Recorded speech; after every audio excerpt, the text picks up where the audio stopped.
Hello, everyone, and welcome to Hit and Hustle from OurSportsDaily.com. I'm your host, Greg Flammang, and with me, as always, is Jamie Uyeyama, Mr. Jamie University. It is Thursday, January 22nd, and we have our first off-season mailbag show for you in 2026. The portal has wrapped up, and so we decided open up the mailbag and answer questions from Irish Sports Daily subscribers, and we got a bunch of questions. It's going to be a mega show, which we always enjoy. Especially in the off season when you guys give us the topics so we can talk about whatever is on your mind. It's going to be really fun. So thank you everyone for tuning in today. If you like what you hear, hit that like button, hit subscribe, hit the notification bell so you know whatever it is we are going live. Links to the podcast are in the description below. And as always, the show is brought to you by ESQ Clothing.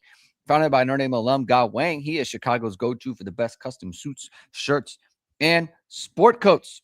It's the new year, so if you're into like the new year diet and all those other things, you're getting fit, you're looking good, feel good with ESQ Clothing. They're known for their next level craftsmanship using the finest fabrics. ESQ has introduced a 100% Pima cotton t-shirt to go along with its award-winning bamboo dress shirt, available for purchase online. He's got showrooms both downtown Chicago and in Winnetka. Book your custom fitting at esqclothing.com. Step into confidence with Chicago's finest. Mention ISD at your appointment and use code ISD at checkout to receive 10% off your entire purchase. It's esqclothing.com. Jamie, how you doing? You feeling good? I'm feeling great. Jamie's feeling great. No news to report, which is nice because we got a long one. So let's just jump right into it. We'll jump right in to the questions. And this is a kind of a dual question because the first two questions happen to do with the nickel. So I combined Irish Bronx and C. Kenny 1508 with their questions. Compare Gray versus McKinney and Sanders. Do you expect an open competition at corner? Who is best suited for nickel? And C. Kenny asked, do you think Christian Gray can slide inside and play nickel? A lot of questions about this, a lot of intrigue about this with Notre Dame signing Jaden Sanders and DJ McKinney to the team as defensive backs. How have you been thinking about this, Jamie? This kind of situation? I don't think there's going to be an open competition at corner. I think that would be super disrespectful to Christian Gray to do that. Like, just when the guy's been a 2-year starter, he's like made a ton of plays, a ton of big plays for Notre Dame. He's played like pretty well for the most part, like actually really well through long stretches of it. So I think that he's earned the chance to be the starter, at least heading into the spring at the very least. And I mean, it's not to say that there's not going to be competition and someone can't jump someone like that. McKinney or Sanders or Mark Zachary or whoever couldn't jump him. Like that happens. Like that happens on football teams. But I don't think it's going to be an open competition where they're saying, okay, well, Gray, you're not getting reps. Today you're taking reps with the twos all day. I don't think that's going to happen. Like I think it's got to be. Some guys got to go there and take that spot from him. I think that's what would happen. It's possible it could, but I wouldn't say like that it's going to be something where they're like, okay, the whole time they're going to be rotating guys in. I just don't think that's the way they're going to do it. It would be my guess. And then I think at nickel, though, I think it's really interesting because I mean, they didn't take somebody who was, Harper had experience playing as a slot defender. Same thing with Rod Hurd. Same thing with Jordan Clark. Same thing with Devontae Smith. These other guys aren't classic slot, corners, right? They're not. They haven't played there. That doesn't mean they can't play there. That is something that, I mean, guys get converted there all the time. I think if people remember, like Clarence Lewis was someone who played field, and actually that was probably his best spot was the field, and then he played boundary, and then he played in the nickel. So guys can play multiple spots. Certainly, like safeties can play there too. I think they're going to try people there. If I had to guess, that they would probably McKinney is who they will start out at nickel and say like, hey, this is your job for the taking. If you can come here and learn and do that, because I think there's a lot of stuff in terms of his game that I think he could do really well there. And I think he's really smart. He's an intelligent player. I think he's someone who will be able to, he can play man coverage well. He's someone who will understand coverage. He's a veteran. It's a little bit different than saying like, hey, Sanders, you're coming in and you're, you came in from Michigan. It's not to say that he didn't have experience at Michigan, but when there's someone going to their 5th year compared to their 2nd year, I mean, McKinney's played in different systems. He's worked with things. I think it makes sense to give him a shot there, or to say, Christian Gray, this is where we're putting you, and say like, this is where. So I think either one of those is the most likely to happen.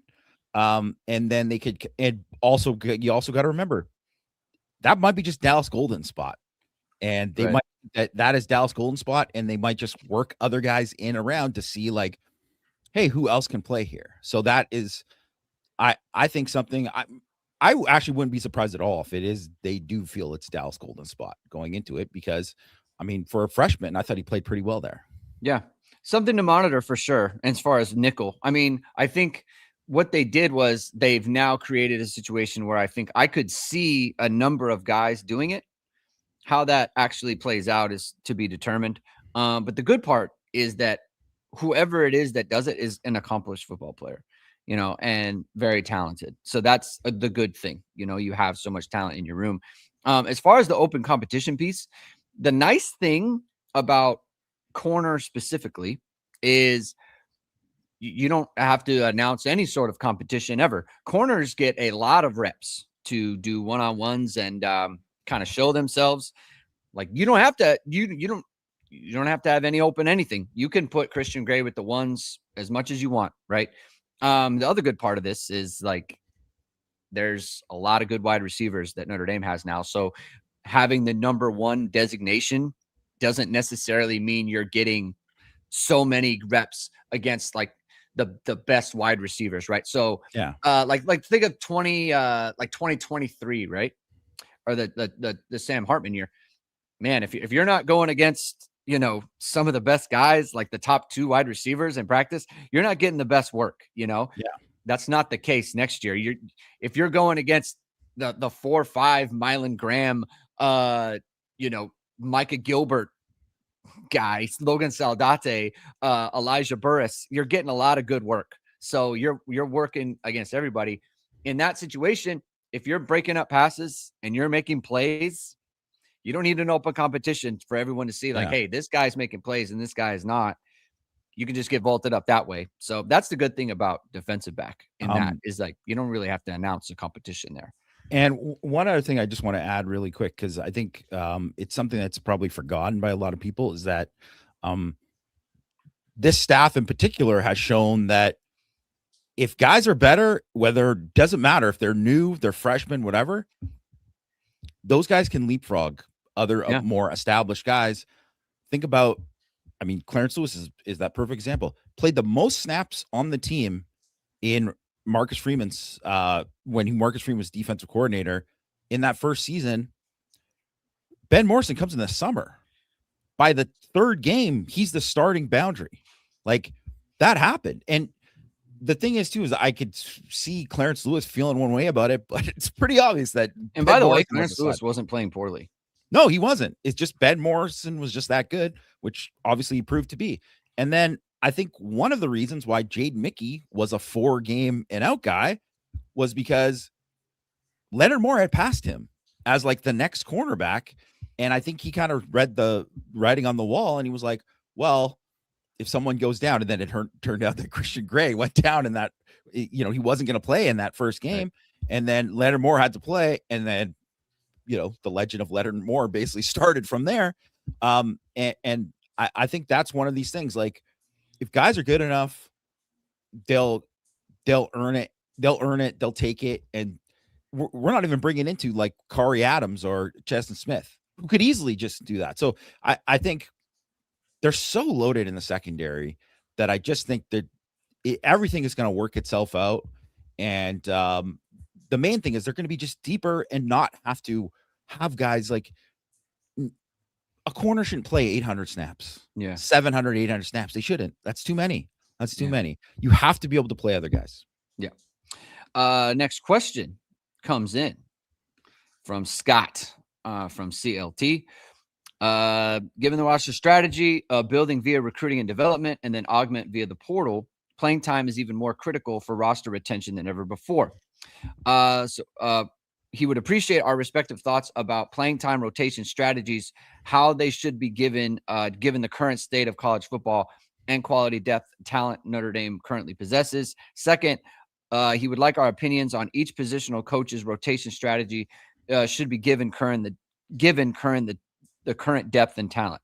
For Partridge, try to protect his rotation. There are a lot of quality dudes to play. He says Mike Brown needs to get more players ready to be in the rotation, especially given he can't remember this much wide receiver quality and depth in his entire Notre Dame experience of 55 years. Given the current state of the running back room, Sider needs to find ways to get more people touches this year, and he risks losing 2 or more of his studs to the transfer portal next year. So, how do you think there's the strategies of Notre Dame and the way they go about their rotations? And this is kind of we kind of just talked about it with DBs and that like they do need to rotate a little bit more there than they have in the past. But what do you make of the strategies there in terms of how things are? I mean, like, I think a lot of this has to do with Sider, only having 2 backs and, predominantly playing 2 backs in that sort of situation. But like, do you see anywhere where any position group on the team where you feel like, all right, they need to expand how many players are getting into the game on a weekly basis? I actually don't, as I was reading this question earlier, and I totally understand where Scott's coming from, because you have to be able to, I get it. You're trying to make all these people happy. Yeah. And that is a real thing. But if you just look around the country, just go around, I know everyone's in a Notre Dame bubble. If you look around the country, teams aren't playing, like 7 or 8 wide receivers aren't playing at a school. That's not happening. Right. It's like 4 or 5, maybe 6 tops for most schools. And some schools play 3 and just ride those 3 the whole way. Mm-hmm. And it's the same kind of thing with, because if you're playing these games, you're trying to like put in the best position. Do you want to take Malachi Fields off the field that often? No. Do you want to take Jordan Faison off the field? No. It's the same kind of thing. It's hard to juggle that kind of stuff.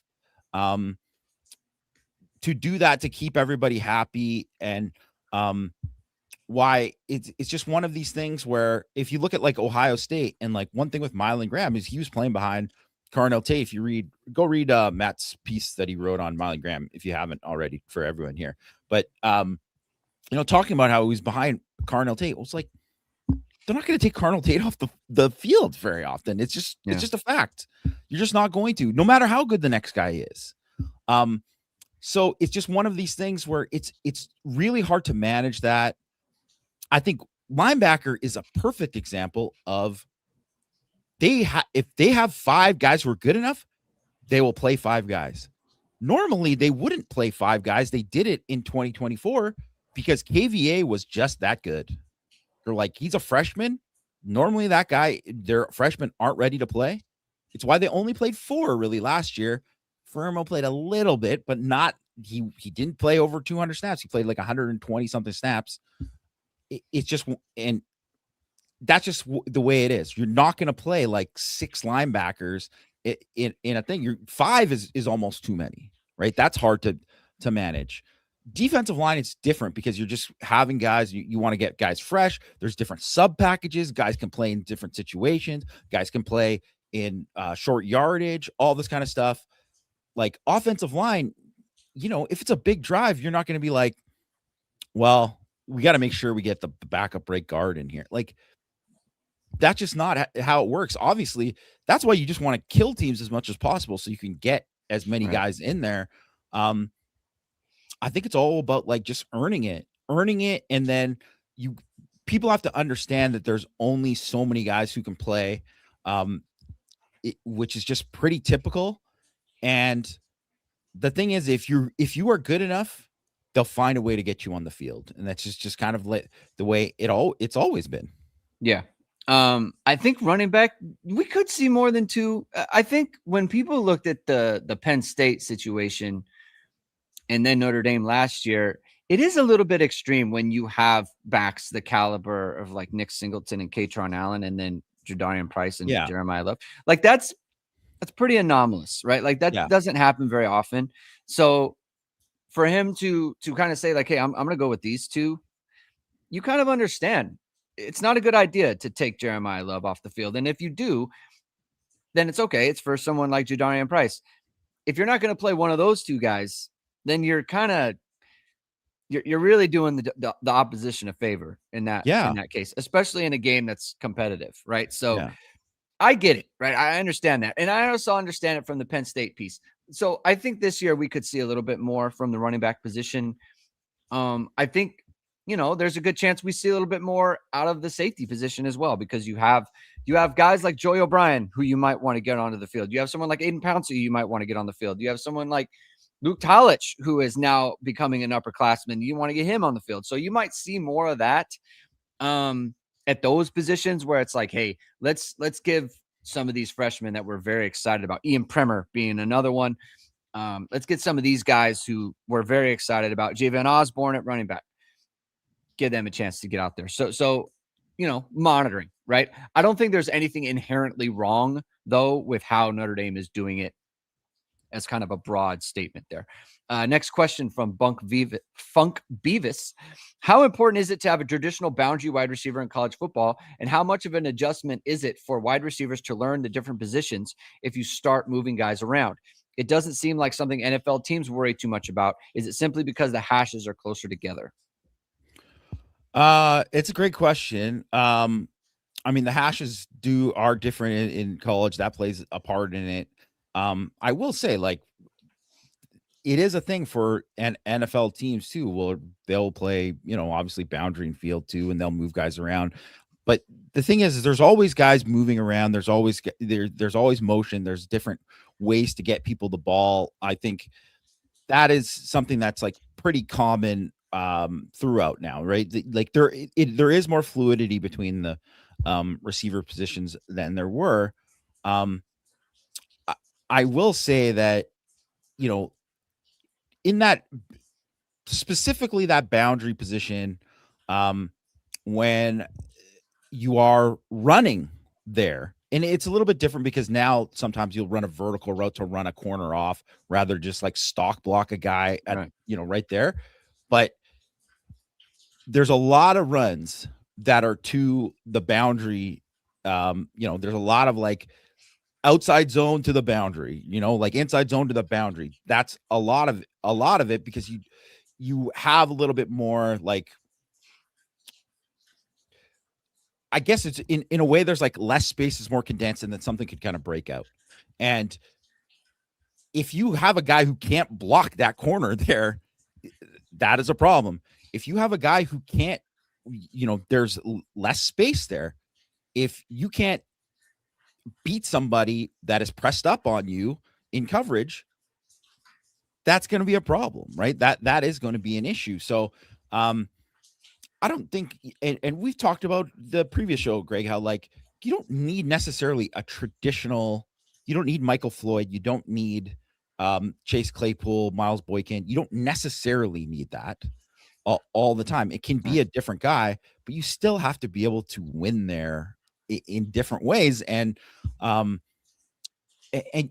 think the 2023 team was a perfect example because got Smith, the guy who quit the team, from Virginia Tech.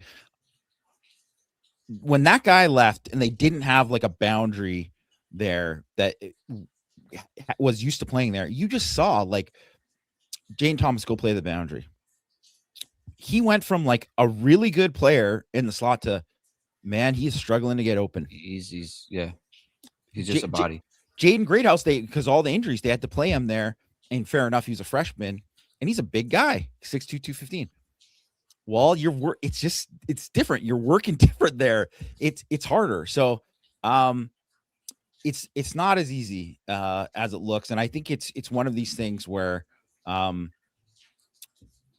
have a classic boundary, to have a classic big body guy there, it helps. He doesn't have to be 6'4", 220. It doesn't have to be that. But you still have to be able to do what is needed to be done there. Yeah. I think it's not schematically difficult. It's that like you said, let's say you go from the field, right? Like Mylan Graham. Okay. Let's say because we were talking about him, maybe he could be the boundary, right? Because we've kind of seen that. You go from the field where there's tons of space to now the boundary where there's not a lot of space, and you're up against someone's best corner, right? So if you were playing Notre Dame, you go from going against Christian Gray on every play to Jacoby Lane. I'm sorry, not Jacoby, to Leonard Moore. I said Jacoby Lane because I was thinking, like, yeah, Jacoby Lane had great games against Notre Dame. Why? Because he's on the field and he's going against Christian Gray all the time. You put him on the boundary and he's going against Leonard Moore all the time. He's not having as good of games. That's the difficulty. Different types of routes too. So like if you go from the boundary to the slot, then okay. But now you have to run the types of routes that slot receivers run, and they're not the same, right? You got to run a bunch more pivot routes. You got to run like post corners and corner posts and returns and all those other things. Like you have to be able to do that stuff. Plus you're going in motion all the time. You're motioning down, and it's just like a different type of skill set. So schematically, in terms of X's and O's, it's not that hard, but your skill set is different. So that could be the difficulty. So that's why when you have that's why kind of Jordan Faison's he's pretty valuable because he could work the boundary. He's done it before. It's not like you want him to be that, but you can put him there because he has a varied skill set. And that's another thing that you kind of want is you want guys with varied skill sets. Like I think that Jaden Greathouse could go from like slot to do some boundary if they needed him to, right? It's not that you want him to do that all the time, but it's like that's the kind of deal. And that's what you're kind of looking for from guys. Being able, I mean, that's where kind of the big slot idea comes from. It's like because you have a guy who can do multiple things. You put him in the slot, that's great. You put him on the outside, that's great. That's why we were like always so excited when Chase Claypool went into the slot because he had kind of that skill set. So that's what you're looking for. You're looking for the skill set, not necessarily, is it hard getting the call in or doing the right thing? Plus, you also have to, you're reading coverages a little bit differently. You're reacting to coverages a little bit differently. Like there's all that goes into that. That's the difficult part. It's just like you're asked to do different things at different positions, not necessarily from a like, do I know what to do on this call? Do I know what route to run? It's not that difficult in that way. It's just varied kind of skill sets that you need. Next question, Die Hard since 89. Who would you have as a kickoff returner next year? This has been a very exciting and important position for the past 3 seasons. I think it's time to have Cam Williams do it, and I would like to start a grassroots campaign right now. So Die Hard since 89 is in the streets, knocking on doors, talking about Cam Williams returning kickoffs next year. Who sticks out to you on this front now that Jadarian Price is gone? I mean, I don't know about Cam. I don't know if Cam Williams I can't remember him returning kicks. I believe he did. I definitely know he returned punts. I mean, to me, it kind of makes sense if you're thinking about the Jadarian Price part of it, where one of the key things with the Jadarian Price, obviously the guy had electric speed, all that, but like he was strong. If you look at a lot of his times that he broke one, he broke tackles and then broke that one tackle and then boom. So you think a guy like Cam Williams, who's a big guy, like a strong guy, he could break a tackle and do something. And obviously he's got the long speed too. So, I mean, I don't think he's a bad option. I don't think there's an obvious choice to me. I don't know. I don't know about you, Greg. I didn't think of anyone as like a straight up obvious choice here. Like, I don't think any of the returning backs. I know Aeneas Williams was always back there, but he's there as a bit more of a blocker. I don't really see him as a kick returner, being the primary kick returner. I just don't envision that for him. Weirdly, it's like, even though Keedron Young is 240 pounds, I kind of think that he would be a better fit there. So I don't know. Like, I guess we could say we're monitoring that, but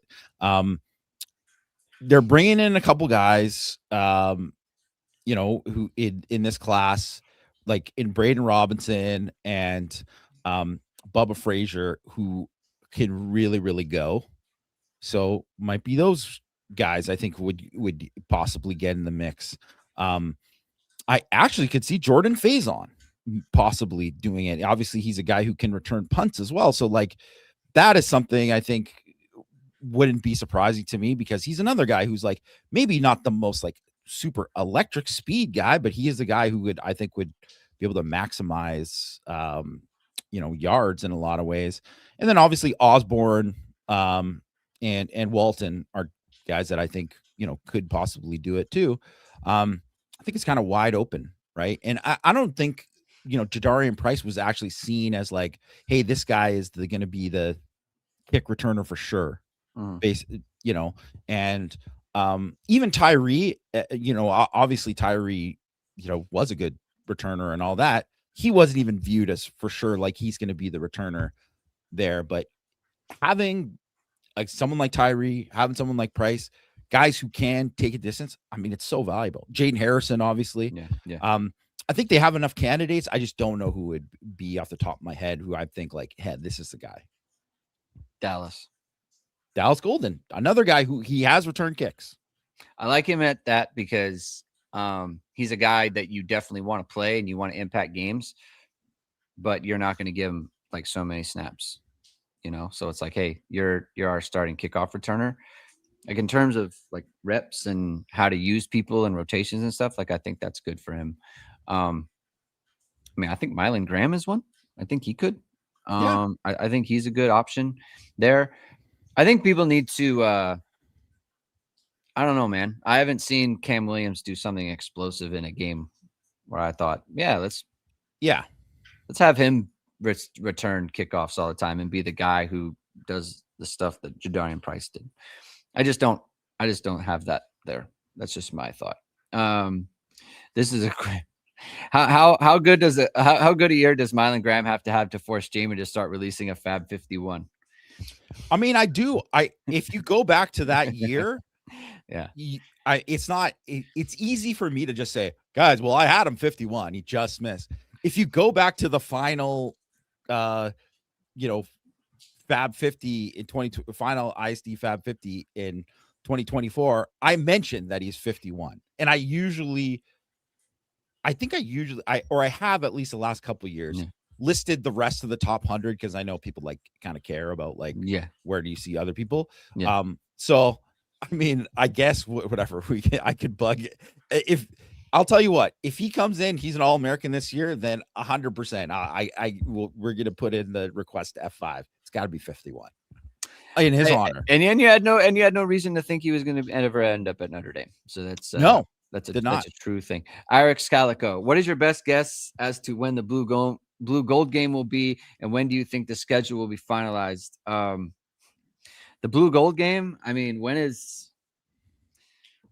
midterms? When is spring recess? I guess when are midterms? I guess that's a good question for that. I mean, it's always like the third week of April for the most part.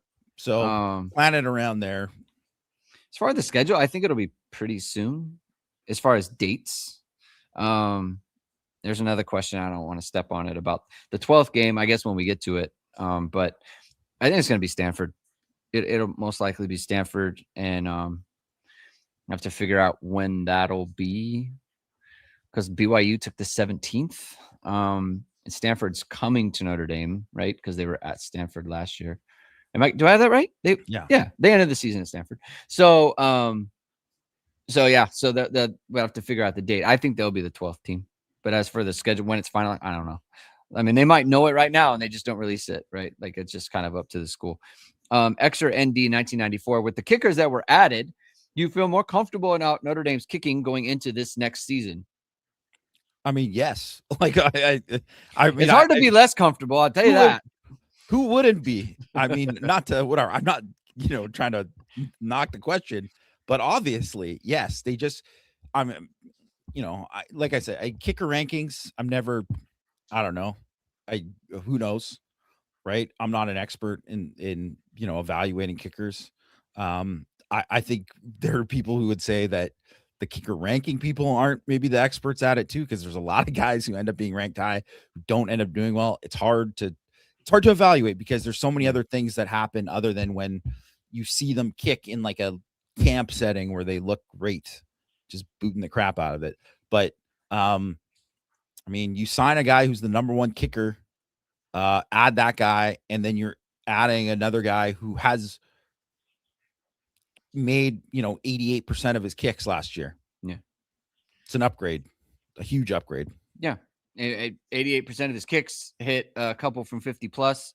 Made 3 kicks in Notre Dame Stadium. Like, it's hard not to feel good about that, right? So, solid job by the staff there. Next one from Sloth. Any thoughts about the high school All-American game a couple weeks back where several Notre Dame commits participated?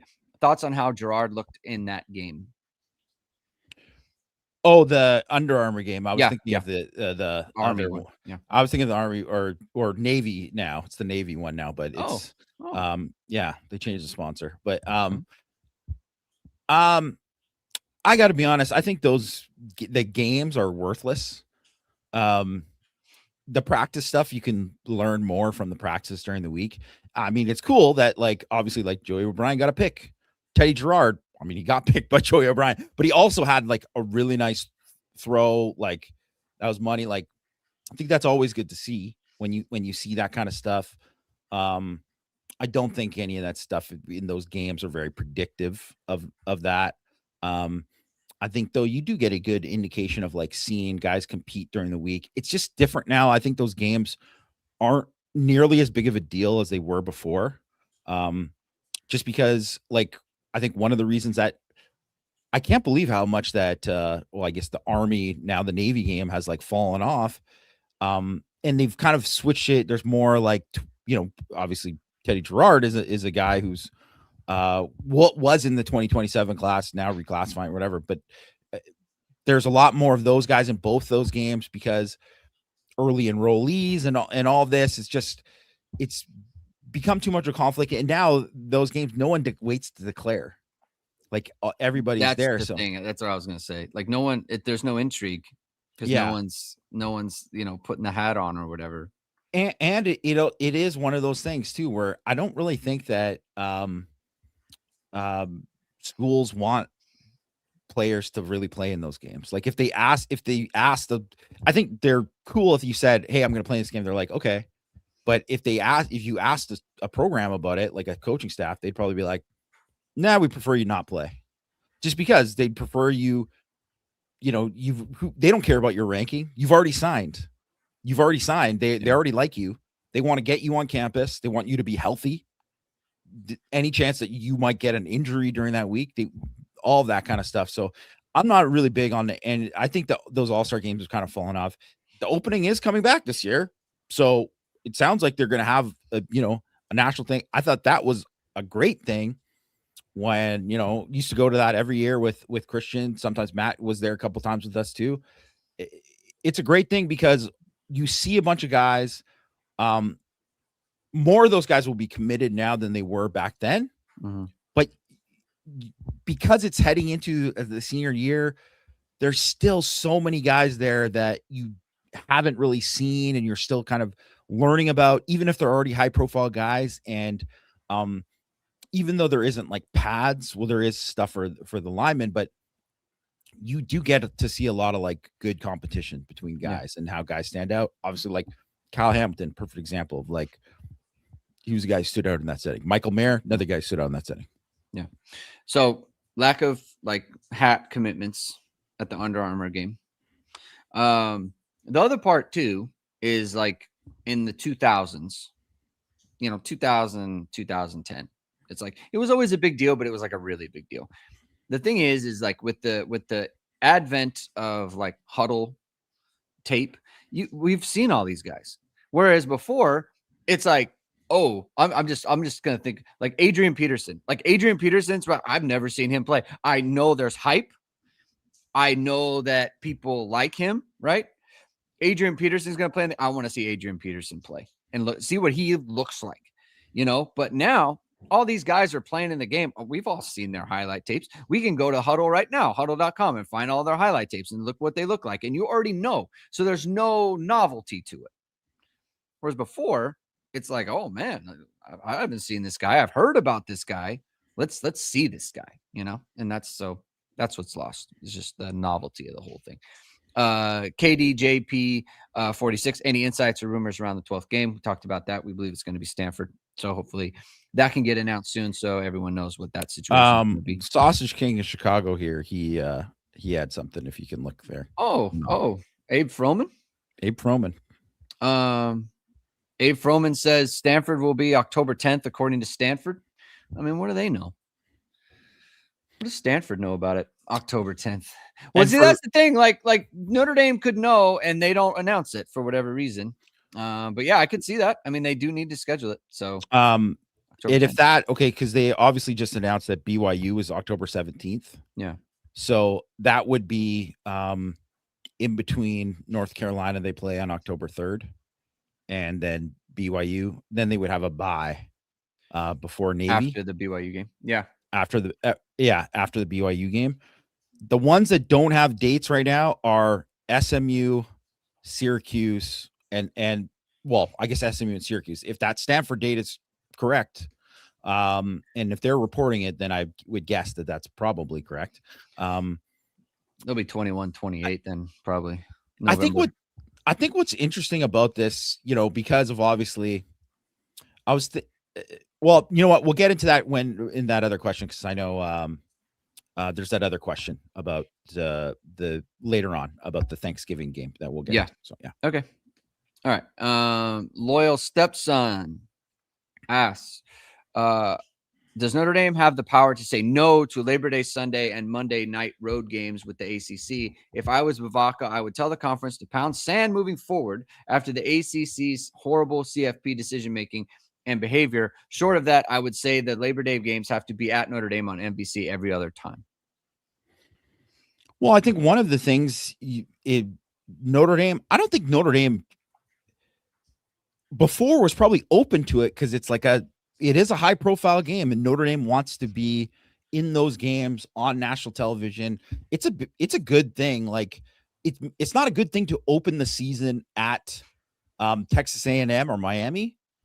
It is a good thing to be the only game on that night, and everybody's watching. Right. And obviously you get the benefit of it when you beat Texas A&M, and you get the other end of it when you lose. And they have won most of those games, so it can hurt. I don't think they have the power to say no to that, but what they can always do is they can schedule that game beforehand. They could make that game the Rice game could be that week everywhere. So I mean this year, which is a good thing, because that's a perfect example. It's Shamrock Series, Wisconsin at Lambeau. That game is going to be on a night game that's set up, and a primetime game. I imagine it's a primetime game. I don't think it's going to be a day game. I don't know if it's been announced, but I would be shocked if it wasn't a primetime game. Yeah. But that kind of game where they're kind of doing it and planning that ahead, I think that would be great. To be able to do that, and you always made that Shamrock Series game an opening, a neutral site. I think, to me, that's fine. You're doing a neutral site there. Obviously, if you're not doing a neutral site as in hey, we're going to Atlanta to play Georgia. No, a true neutral site kind of thing, where you're playing another big team. I think that would be good to be able to do that. Yeah, but I don't know about the. I don't think if they probably are leaving that open on purpose, and it was probably, and it definitely wasn't a Pete Bavacqua thing, because he wasn't here making that schedule. Obviously Ron Powless was part of that, but I think it was probably more of a Jack Swarbrick thing that was yeah, we want to play those games. I mean, they might be able to have some leeway now, after Notre Dame's a little ticked off at the ACC about. I would say they have more, yeah. And I'm sure that's something that Pete Bavacqua brought up, because they did. I don't know. It wasn't Notre Dame's plan to open the season with Miami last year. Definitely. I mean, why would they do that? They don't want to open the season with Miami and then play Texas A&M, right? That's not how anyone would set up the schedule on purpose. So, I could see them just being hey, guess what? That's never going to happen. That's not happening again. So what remains to be seen. All right, this is the question, the Josh Pate question. So the graphic is on the screen. I have to read it on my phone because I can't put all of this into the graphic here. So Josh Pate's plan to save college football and end the season on New Year's Day. Which, by the way, like, if Josh Pate is going to be doing anything, do this. Yes. Like, come up with schemes that aren't going to happen, but it's fun to talk about kind of stuff. Yeah. And don't talk to me about. It's what it's about. Yeah. And don't do football analysis. Yes. Yes. Yeah. Talk about the fun stuff. That's it. So 6 bowl games on the Friday or Saturday after Thanksgiving. Teams playing in conference championship games don't play because of their conference championship game. Win and lose, these games count towards data points for the playoffs, so we don't get the stuff about Alabama, right? Like, the game doesn't matter. A group of teams who aren't in conference championship games play in the bowl games, Dukes, Mayo, Cheez-It Bowl, etc., and the data point counts toward the playoff. You can play your way into the playoffs or out of them, so it would be competitive. This is how it would have looked this year. Assumes the ACC would have had a better tiebreaker. So basically, the conference title games were IU, Ohio State, and we're assuming that Miami and Virginia are playing and not Duke. So, the conference title games are what they are. The bowl games would have been during conference championship weekend, you're playing bowl games. Okay. Oregon plays Houston, right? Is that Houston? Yeah, Houston. Ole Miss plays Michigan. A&M plays Arizona. Oklahoma plays USC. Texas plays Utah. Notre Dame plays Vanderbilt. And, like, those are data points. It's essentially we could say they're not. We call them data points. They're playoff games. They're the loser is not going to make it. The loser's they're not out. going. They're not going to. They're not going to be like, you know what? Actually, Oregon, you went and lost to Houston. You definitely make the playoffs. Yeah. Like, no, that's not how it works. So these are the conference title games are. See, that's weird. Like, so basically, the conference title games are separate from this, in my opinion. We're talking about play-in games here. Okay, the other teams if you're not in a conference championship game, then you have a play-in game for Oregon. So, like, I don't know why Oregon wants to have a play-in game with Houston, by the way. A one-loss team against whatever Houston is. I don't know why they want to do that. Don't play and they're just in. Right. Ole Miss. Who would choose Ole Miss is playing Michigan. So, but he's trying to save bowl games. Okay. So he's trying to save bowl games. At that point, round 1 of the playoffs, where we held on campus, happens on the first Saturday in December. The first Saturday in December. That is conference championship weekend. So he's actually calling them playoffs. Round 2 of the playoffs, held on campus, happens on the second Saturday. So basically, you play every single weekend until there's a break for Christmas, and then on New Year's Day, the season ends. It's a national championship game. Okay, first of all, this is fun. It's fun. It's fun. Not gonna happen. 0% chance of this ever happening. Yeah, but it's fun. So I like talking about it. So yeah. Good on you, Josh Pate, for coming up with this thing that won't happen, but it's still fun. Cool. That is exactly what his show should be about. All that stuff. Don't tell me that you think Indiana is going to beat Miami because of whatever. Like, nah. Don't do that. Get whatever. Enough said. But we don't need to save bowl games. Is my thing. And I understand everybody wants more. Hey, guys love football. Hey, Pop-Tarts Bowl, whatever, this, that, Bahamas Bowl, whatever, Cheez-It Bowl, whatever. Okay, people just like watching football. They still get good ratings. Cool, because people are just desperate for football and nothing is going on during the holidays. Yeah, so they're just like, people are at home. They're like, yeah, of course I'll just watch this random New Mexico State playing Jacksonville State in a game. Like, yeah, people are just going to watch it. We don't need it. Like, bowl games are a farce. It's especially deeper down. It's like corrupt. These people are like funneling money. It's not something that outside of like some of these bowl games, like I think like the Sun Bowl, it's like, El Paso, Texas, they're not getting a lot of tourism. So bringing the Sun Bowl in, it's a cool thing. It's a cool thing that has been going on for 90 years or however many years it's in. That's great. But some of these, all the other little made up ones along the way that they've done to get 5,000 teams in bowl games are stupid. They're stupid, right? It's a money making thing for ESPN. And so they don't need to save bowl games. There's zero chances of happening. Would have loved to see Notre Dame play Vandy. Everybody knows how I feel about Diego Pavia. Would have loved to see them smack Diego Pavia around.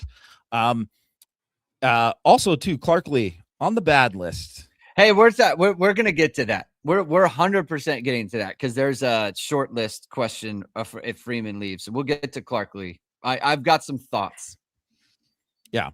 But anyways, it's just, I don't know. This is fun. Cool to see some of these other just like random matchups. Yeah. Hey, that's cool. I think like Texas and Utah would be like, hey, that would be a really fun game to watch, right? Like personally, right? Like I think that would be good. But outside of Texas and Utah and Indy and Vandy, do I really want to see A&M play Arizona, Ole Miss play Michigan, Oregon play Houston? Those might as well just be the Cheez-It Bowl, like, because those are just games that, like, like you said, what's the incentive for Oregon or Ole Miss or A&M to play in those games? Like, they should smoke those teams. They should. So, anyways, but I don't know. It's a fun thing. I do like the idea of. Would love it if the final game was on New Year's Day. Would love it if they figure it out. And I've seen different people say that, like Joey Notre Dame join a conference McGuire. He had he might not have a good idea for that. Like get living in his head rent free, but he had a good idea of his kind of like saying like, well, the season starts at week 0 instead, and all this kind of stuff that was set up to it. I think that kind of makes more sense rather than Josh Pate, who's probably getting some stuff on the side for some of these bowl game people or something to try to save bowl games. You don't need to save bowl games, in my opinion. Week 0 is first of all, from a scheduling standpoint, week 0 is the answer. 100%. Just move everything forward a week. So then on Thanksgiving weekend, you can have conference championship weekend, right? And then the weekend after that, or the weekend after that, or 2 weeks after that, then you can have the first round of the playoffs, and then you play until New Year's Day, in my opinion, right? And just play on through. And I understand. Here's the other problem, right? Is there's a break because these are college students and they're supposed to be taking finals, right? And that's why there's a long break like it is. That's the problem. It's like some of these schools are actual educational institutions and some of these are just like not. Like I'd love a study on how many college football players are actually like enrolled in classes and taking classes. Like not just enrolled in classes, but actually taking courses, right? Yeah. I think we'd be surprised at how many. Or maybe we wouldn't be surprised at all. So there's that piece. The other piece is there's nothing wrong. The thing that's wrong with college football playoff right now is that every year there are teams that are in it that should not be in it. That is the problem. Like it's like you can't have James Madison and Tulane in the tournament. Why? They're not they're not the part of the 12 best teams. Like they're just not. And they don't play that type of schedule all year. They don't play a bunch of Power 4 teams. So like you could say whatever you want about Notre Dame's schedule. They're playing Power 4 teams from Power 4 conferences, and then Navy and Boise State. Like, Boise State the year before, I think they were ranked within the top 12. Am I right? Like, yeah. Right. So yeah, okay, they're in. And you know what? Like, I mean, it wasn't that close of a game, but it was like not a bad game between them and Penn State or whatever, at least entertaining.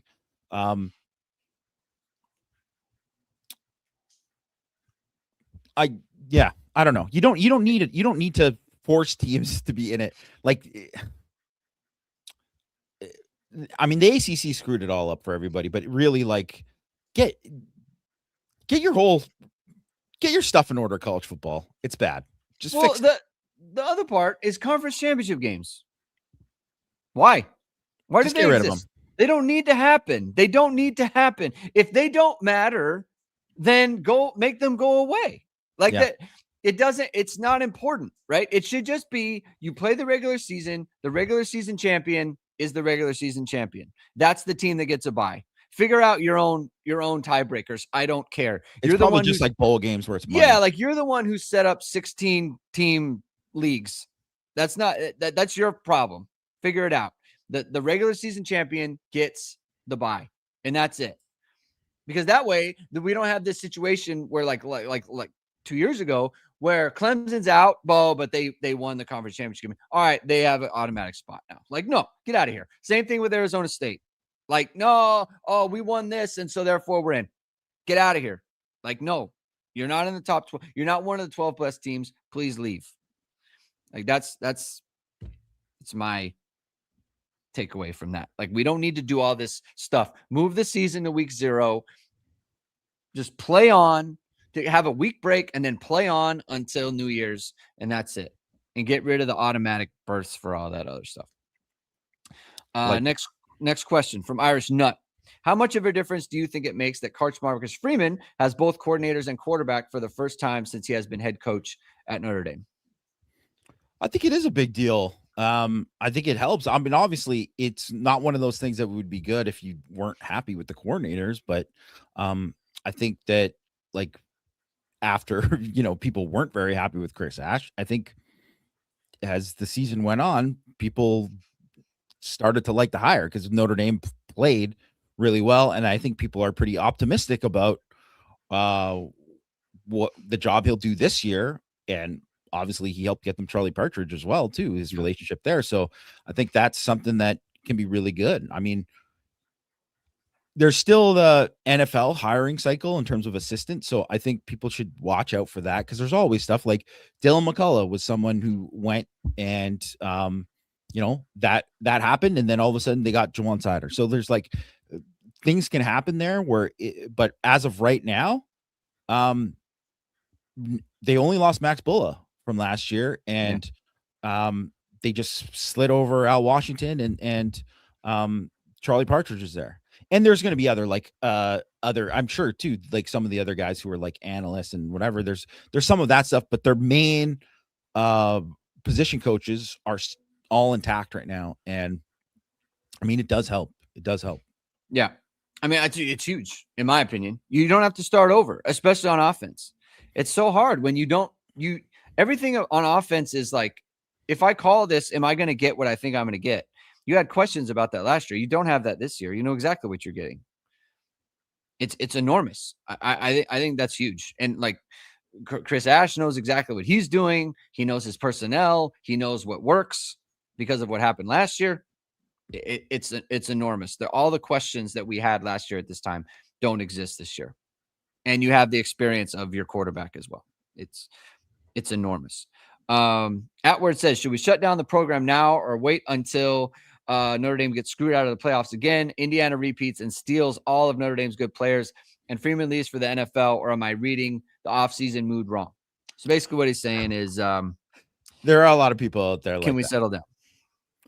I mean, I think most of the people, I mean, to be fair, to be honest, I don't anything that there's a thread that is any kind of real gong show on the ISD board, I skip completely. I don't even look at. I'm just like, because I'm not going to engage because I don't want the updates of all the stuff that are just like, you just go like people get unhinged and they start whatever. Right. So that's just me. And I let it for other people to deal with.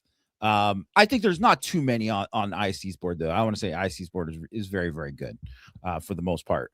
And I think one of these things now is that people still feel a certain way about Notre Dame missing the playoff, and I think they should. Like, that's totally fine. At the same time, and people feel a certain way about the NFL interest. It's like the good news wasn't enough for them. Like all the good news with the transfers, the stuff that's going on with Charlie Partridge, just any kind of stuff that's positive or whatever. It's like they're just kind of waiting for the other shoe to drop, because that has happened to a lot of Notre Dame fans for years. And I would just say, like, look, when is the last time Notre Dame went into a season where they had the second best odds to win the national championship going like right after a season? Sorry. It's got to be, it's decades. It's decades since that has happened. So the program's in a good spot. The team is really going to be really good. Obviously, nothing is guaranteed. You got to go out and leave no doubt, as Marcus Freeman said. But they're in a really good spot. People should feel pretty good about where things are. I give people grace for this offseason. I thought this was one like the toughest. Like I said, this like probably the second toughest offseason of my following the team 30 plus years. And even maybe even worse than 93, because at least in 93, like in 93, you went to bed and you thought you're going to wake up and Notre Dame's going to be national champions. And that's not what happened. But they got to play the bowl game. You didn't have a month and a half of just nothing, Yeah. That's what was hard, is Notre Dame opted out of the bowl game. They got snubbed. They opted out of the game. Pete Bavacqua went on the radio. And then you heard it was dark for a month. Yeah, there's a lot of radio silence after that. And so because of that, people will fill that void with, and not just radio silence, but then like every other day, it's like, hey, Marcus Freeman's talking to the Giants. It's and like, they started slow in the portal. And they started slow in the portal. Like, and you still hadn't heard from Marcus Freeman. And it was just like, man, we're getting no good news. We need something. And now that they got guys out of the portal, Marcus Freeman had a press conference. You heard from him. Now it's like, okay, now you can move forward. But there was a long time where it's like, man, there's nothing going on. There's nothing going on. And this team was really good. And where are they? What are they doing? What's going on? Like, it was just a darkness in the program. So I get it, man. I understand why people were upset. And I'll say another thing too was that because Notre Dame wasn't making a big deal out of hey, this guy's returning. Yeah. And meanwhile, that was happening. Like guys had agreed to return and had signed contracts and all that kind of stuff. But because they weren't putting it out and there wasn't like agents telling people, hey, there's this and that. I mean, because honestly, now it kind of looks stupid that any of those teams were doing that. I guess I know that's something that Chad Bowden did with USC, and then some other teams started following suit. But then it just looked dumb after that, because it's like, what are you going to do this for all 105 guys on the roster? Right. Like, it just, you can't do it. Right. So yeah, there was all this like actual good stuff happening, but it was, and even if it was like being reported on ISD or whatever, like, Matt Freeman was killing it with a lot of that stuff. Like, it's insane how many people were like, Jalen Sneed announced that he's coming back. It's like, yeah, Matt reported on December 20th, but it just it went by people. Like, they didn't even notice it because they were thinking about all the bad stuff. Or like, not everyone's on the message board, for sure. Like it's just like they're Christmas shopping or whatever. Yeah, whatever. So they don't know. Like, that's the thing I think for me is like, we get told everything, and so therefore it goes on the board. But like, how many people, there's not everyone on Twitter is on our ISD. A lot of people listen to this show aren't on subscribe to ISD. Exactly. So like, for me, it's like, well, I knew this, but not everyone knew this. And so I get it, man. It was a very hard offseason for fans of this team for sure. So I 100% get that. Next question, CHSFB75. What is your favorite run game concept, pass game concept? Let's go. Okay. First of all, I'm an old school guy. Run game concept, I'm like I formation, we're running power. Oh, you hear my answer? That's unbelievable. We're running power off tackle. If people know, like, my dad, longtime high school football, so my old man, whatever, is like, one of his things, right? He was an I formation guy. At his base was I formation and 64 power. Like, we're pointing and saying, like, hey, we're running it here. Let's see you stop us. And we run it. And, like, if we start running, we just run it like 10 times in a row if they're not stopping it. Right. So that is 100% for me for run game. So that's you too as well. It's like, we're running power, man. Like, I don't care. I don't care if you're football. in 8. It's beautiful. I don't care if you're 8 in the box. I don't care. We're pulling the guard. We're kicking out with the fullback on the end, and we're running. We're coming beautiful. At you. We're gonna pick that. It's honestly, it's the best. I could watch. I during COVID, I went on this whole thing. It's somewhere. If the search function ever worked on Twitter, I would just put it up. I would repost it, but I can never find it. During COVID, I did this whole cut up of Notre Dame running power during the whole tiers of just running at people. Oh, it's great. It's just the best. It's 100% the best. What's your favorite pass game concept? You know what? I don't really have a favorite pass game concept. Because I think when I think of pass game concepts, I think of so much is predicated on where, unlike that, when it's like, doesn't matter. Hey, you got 8, 9 in the box. I don't care. Right. Well, it's a lot different. If it's like, well, what do you think? What are we getting here? Is it man? Is it zone? Is it, this is going to be a cover 2 beater? Like, there's all these different elements to it. And it's like too simplistic to say like double slants or something, so I don't know if I have one that is like really stands out as like, the whole like John Gruden Spider 2 wide banana, whatever it was. Right. Like, yeah. I don't have something that, I mean, I'm always a big, I love like Shanahan, play action boot, the boot stuff that he does with, like, the backside dig with the tight end. I'm always been a big fan of that. So I guess it would be that, because also that plays off of, like, you could be I formation.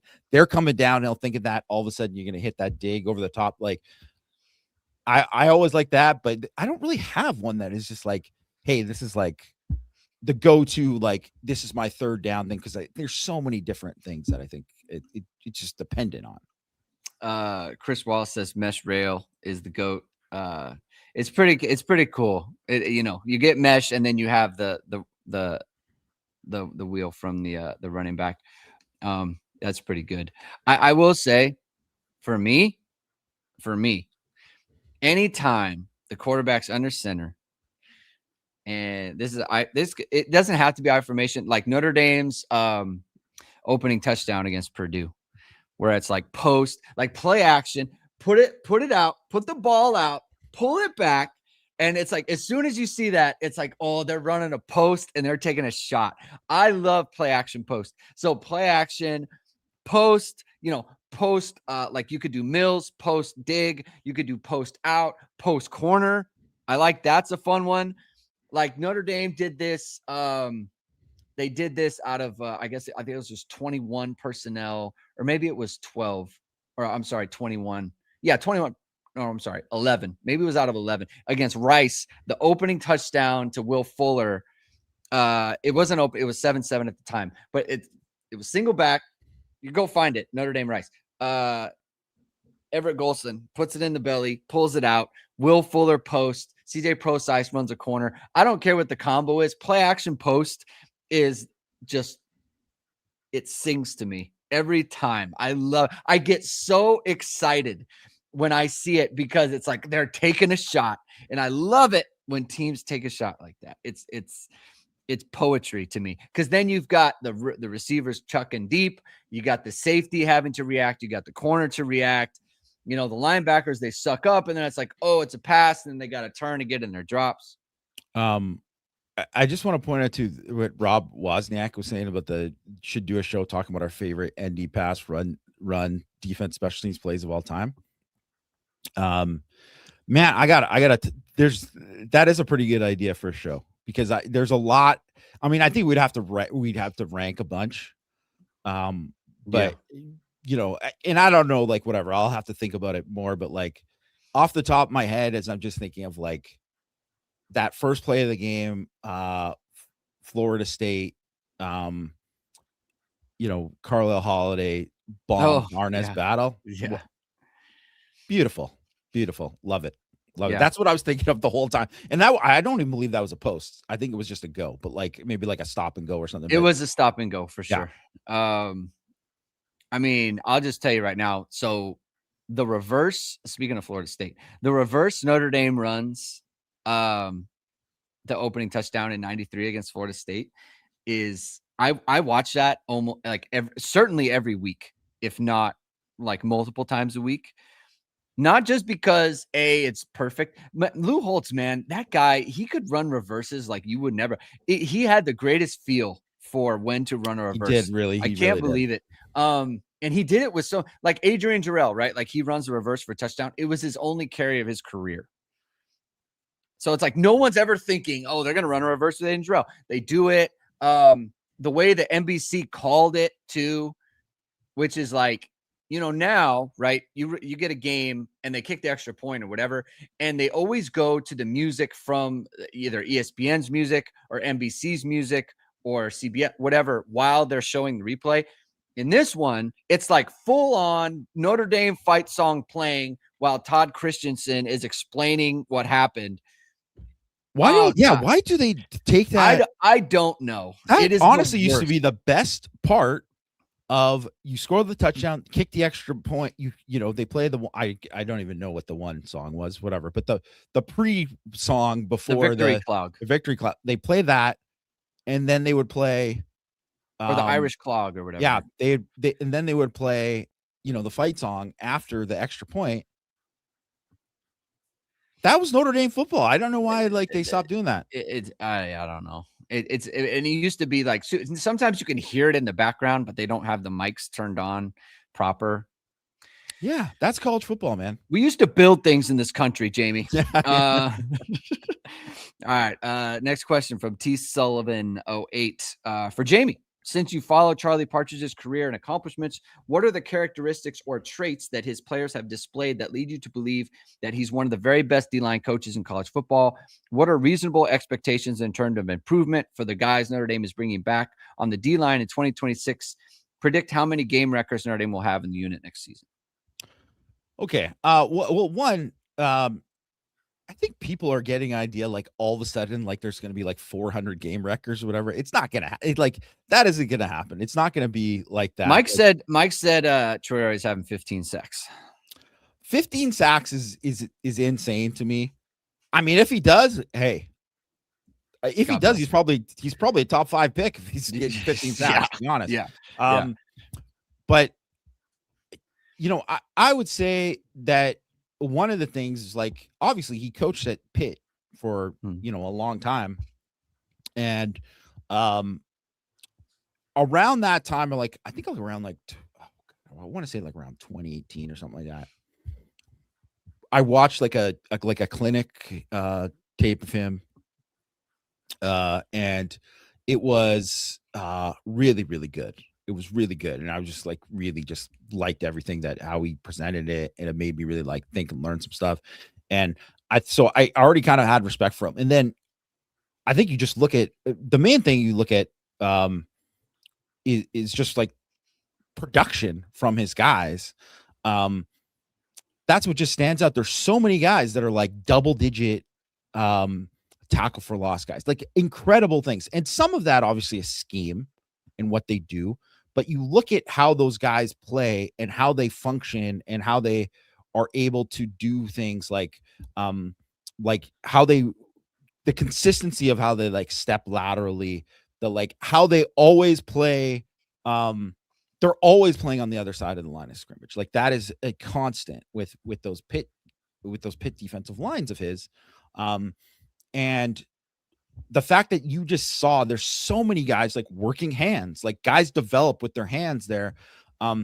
And I would say a lot of it, people think like, oh, how much improvement should you expect? It's like, well, I mean, if you've watched the defensive line this time in the last 4 years, there's been huge improvement from guys every year. Like the guys have developed. Al Washington did a really, really good job. Nick Sebastian did a really, really good job. There's a ton of guys. Like, look at where Jason Onye was like a few years ago, and now look where he is. Like, it's now people like want to throw a parade because he's back, right? Like, that wouldn't have been the case like even a couple years ago. He has made huge strides, and there's so many of those guys who've done that. I would say one of the things with Partridge is that you just see so many guys develop with their hands and like work moves and do other things pass rush wise that I think are like a bit more advanced than you've seen from a lot of guys. So I think someone like Traore, who to me has just special traits to win as a pass rusher, like he is someone I think who can really just like absolutely take off. And he was obviously a great player this year. He had 11 tackles for loss. He was a really, really good player, improved versus a run. But I think he's someone who could take off. So it's not like, I don't know about 15 sacks, but double-digit sacks, I think it's on the table. I think there's so many guys like Bryce Young. He was going to improve anyways. It's going to be his third year. He's played, X amount of snaps. But I do think like there's, with working with Charlie Partridge, he's someone who can unlock something. And Keon Keeley, we'll see what he can do with him. Bray was like, you've seen what those specific kind of guys have done, like a Kalijah Cansey has done with him, right? And how they've been able to win there. And I just think that, and he's a big third down guy too. Like he's was very heavily involved in their third down stuff in terms of their pass rush stuff. And if you kind of watch him coach too, he is someone who's, I wouldn't say he's like, I mean, everybody, there's no like defensive line coach that is like, mild. Like he's not like over the top, fiery, crazy or anything like that. Right. He's just like a stickler for details and all that kind of stuff. That always translates. Translates. And I think one of the things is he's just really good at identifying guys that are good football players. Like so many of those pick guys weren't, blue chip guys. And so what is Rodney Dunham going to look like after working with him for 2 or 3 years? Like, man, I'm so pumped to see that. I can't wait to see what he can do because he hasn't been able to coach these kind of guys too often in college football. How many game records Andy will have in the unit this year? My guess is probably 2 or 3. And if you have 2 or 3, like if you have 3, you can win a national championship with 3. Yeah. If you have 3, you're plus 700 to win the title. Yeah. Which is what Notre Dame is right now. So we'll monitor as the offseason gets underway. Next question from T. Sullivan. In years past, Notre Dame targeted specific players for the nickel role. Is it fair to say that McKinney and Sanders deviate from Devontae Smith, Jordan Clark, and Thomas Harper? If so, do you think this signals a potential schematic adjustment from Ash Mickens? Is it possible the boundary field and nickel roles become more fluid, allowing for Notre Dame to better dictate matchups? Or is it more likely they believe one of the new acquisitions or Golden Gray would be better suited to slot into the nickel position? I think this is a really good question because obviously anyone who saw, I think people won't like to say like, oh, Leonard Moore shadowed Mekhi Lemon, but the kind of correct term is to be like he traveled with him. Yeah. Right. Because you can always travel with someone. It's what Champ Bailey used to do for years and years. As a Denver Bronco, you could do that and still play zone and you can do more things. It's not like you're shadowing. It's like, hey, you're playing man every time, like basically. Right. So I think it does give you the option to be like, if they're playing Miami, yeah, you're going to want Leonard Moore on Malachi Tony as much as possible. So having more guys that can play outside corner gives you the option to say, hey, maybe Leonard Moore this week you are our nickel and you are this and this. And like, I think that is a good thing to have that. So in that sense, it could be a little bit of a schematic adjustment or like it gives them the option to do that more. Right. And I think you should take advantage of it, especially like, I don't know. I mean, I haven't like studied every single team that is coming back and what they have coming back yet. Cause and you don't know it as much as well. Like some of these teams they play every year, like you played USC every year, so you'd know who is coming back and all that. So I don't know, like BYU, haven't studied their personnel and stuff yet, but Malachi Tony, so that he is going to be that guy for Miami. And obviously, when you get into like if you're going to play Texas, I mean, Wingo and Coleman, or whatever, right? Like you're going to have like Leonard Moore is going to have to be like on Cam Coleman probably, right? Like that is how you're going to have to do things. So it does give you a little bit of certain flexibility to do that. I wouldn't say that, we talked about how it does deviate from how they want that traditional guy.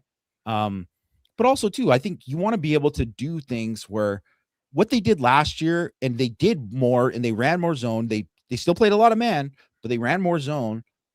But you want to expand on what you did this year. Like that should be the point of everything, is like, you don't want to come in and be like, we are the exact same, because they added with Al Golden too. It's the same thing. So I think it's just like going to be a natural progression for them to add anyways. And the more talent you have in the secondary, the more like quality corners you have, the more flexible you can be.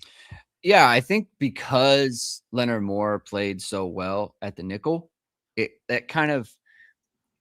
gives them the option to say, okay, like especially when you play a team like they did against Texas A&M last year, we brought up, like they had Craver, they had Concepcion, and they had Bethel Roman, right? Well, Bethel Roman was the boundary.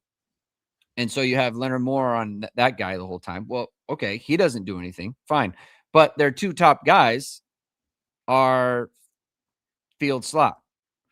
And this is kind of the deal with USC, right? So it's like we want to make sure that when we play, if we want to play Leonard Moore in the slot, then we have a really good boundary now, right? And that's what you got in DJ McKinney, right? Which is to say, we want multiple people who can play the slot, but can also play corner. And that was something that they haven't had. Whereas like I remember in the Louisville game, when Gray was out and they played Leonard Moore, it's like, yeah, that's great when it's Moore and Morrison, but then Morrison went out for a bit.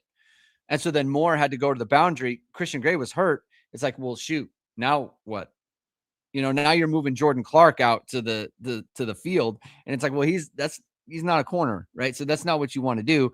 Now it's like, if something happens there, it's like, oh, we want Leonard Moore to follow. Okay, now we can actually put an actual corner out to the boundary, and now we can go. Right. And so I think that's the versatility they're looking for. They want to make sure they bring in guys who have position flexibility rather than pigeonholed into this is the slot. Right. And it also may be true. I mean, because they looked at Jontez Williams too, right? He was mainly a corner at Iowa State, and it ended up they wanted him at nickel, but he also had that flexibility. It's like if they needed him to play corner, he could. And so I think it's a good indication of what they're kind of looking for in the defense next year. Next question from Irish KG07. Now that Onye is in the mix, take a stab at Notre Dame's D-line rotation. What D-line rotation looks like situationally based on down and distance packages. Reactions to the Onye news. I mean, I think everybody's kind of said before, like we've said on multiple podcasts, that like, yeah, it's a huge deal for him to be back, right? Very big deal. I don't think should be a surprise to anyone. Like that is something that he was playing like really, really well at the end of the year. In fact, I think he had the highest grade out of any power forward defensive tackle after the USC game. From that game on, he kind of took off. I know they didn't play the toughest schedule down the stretch, but if you're the highest graded guy, you're playing well. And he had never played at that level for that consistently for that long. He had never done that. So I think it was a bit of a breakthrough, and he had not really played well early in the season. So that I think that was something that it was, the most he ever played last year. It was the best he ever played. And I think he's a guy that has a chance to be an NFL player and, be an NFL draft pick. So that is it. It's a huge deal to have a guy like that. It doesn't now. Tion Gray obviously could still be a starter, but he doesn't have to be now. He's got to come in and earn it, right? He's got to come in and earn it and be the guy rather than like, well, he's the guy who's this, so he's that. But I think I mean, defensive line rotation bound and down distance. You're just talking like sub packages or short yardage, as we're saying. Like obviously, like they're gonna play. You play an extra defensive tackle in there on short yardage, and whatever, it's to be determined who's going to be that kind of thing, because obviously you might have someone like where like Davion Dixon is like, or Seviano, and along with Gray and Anye might be the best guys there, compared to like maybe Breu isn't that, but like Breu would be the guy that I would choose to be the defensive tackle. I think he was a really, really good pass rusher for Pitt last year. Is he would be the guy that is most likely going to be the defensive tackle that stays on the field in third down sub packages. And then you're going to have, I think, Bryce Young and Traore. Still, Keon Keeley's got too much to prove to before you say that he's anywhere there. But obviously, it would just be those three guys in that thing that would be the obvious picks there. And then you have all the linebackers who can rush the passer there too, right? Like the KVAs, the Sneeds, the Bowens, and all that, right? So Ferrermo. So it's going to be a lot of options. I would say they're probably going to play. I don't know how big the rotation is, because I think it's TBD, but I think right now that you could say, like, of who's in the rotation, you would say Anye, Elijah Hughes, Francis Breo, and Tion Gray are the guys that you would say that feels like a very good top four there, that, I mean, would be the obvious choices. And then it's going to be maybe one or two other guys who step in there. And whether that's Chris Burgess, who moves inside, and he's going to be that if he moves inside, whether that's going to be Seviano, whether it can be Armel Mukam. Obviously, they brought him back. He's back. He's got something to prove. Cole Mullins, something I think would maybe really take off if he progresses physically and he's there. Because I think about him as like a pass rusher. I'm like, man, this is a guy who could just, the sky's the limit with someone, him and Charlie Partridge, Gordy Solstead. I mentioned Dixon as a guy, is whatever. So I think they have a lot of competition there that I think is going to be really interesting, the interior. And then, Traore and Young, I would say like pretty locked in is the two starters there. And then Keeley is going to be a rotation guy. And then it's going to be dependent on, is Rodney Dunham going to be someone who can play right away? Or is he just going to be maybe a guy, because he could be the guy who played on third down, right? Like that could be a thing for him. We'll see what's going on with Ewatade. I would say he's probably a little bit behind Dunham, in my opinion, in terms of just like his, development, but we'll see. Obviously, he's a freaky guy. Logan Thomas, where are you at, man? It's a huge spring for him. Like, what can he play every down? Can he even do that? Like, does he still look like a string bean? Like, he's got to put on weight, or else he's never going to play.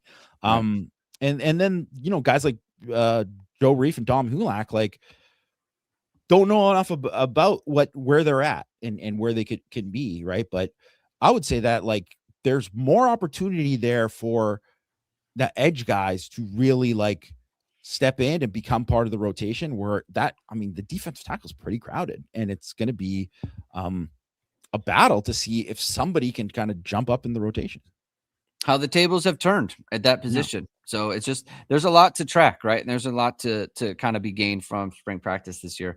So it's going to be very interesting. Irish 1, who would your college all-star defensive backfield be, using only Notre Dame players from the past 15 years? Base 4, no nickel. Very anxious to hear your choice between X and Kyle. Oh, have to base choices on their primary position played in college. I mean, why do I have to choose between X why and Kyle? Wouldn't you choose both of them? I just choose both of them. Yeah. You give me X and Kyle and Morrison and Leonard Moore. I mean, is there anything else to talk about? I mean, give up no yards. Julian Love was an All-American, so you could throw him in. He was an All-American. But I would go with Morrison and Moore as well. You just have to. I think they're the two best cover corners Notre Dame's had. And then you can go Love. I mean, maybe Cam Hart in there. Probably. I mean, he's had a really good pro career so far. I think the one argument would be because it's going back 15 years, and that is like right on the brink of the end of Harrison Smith.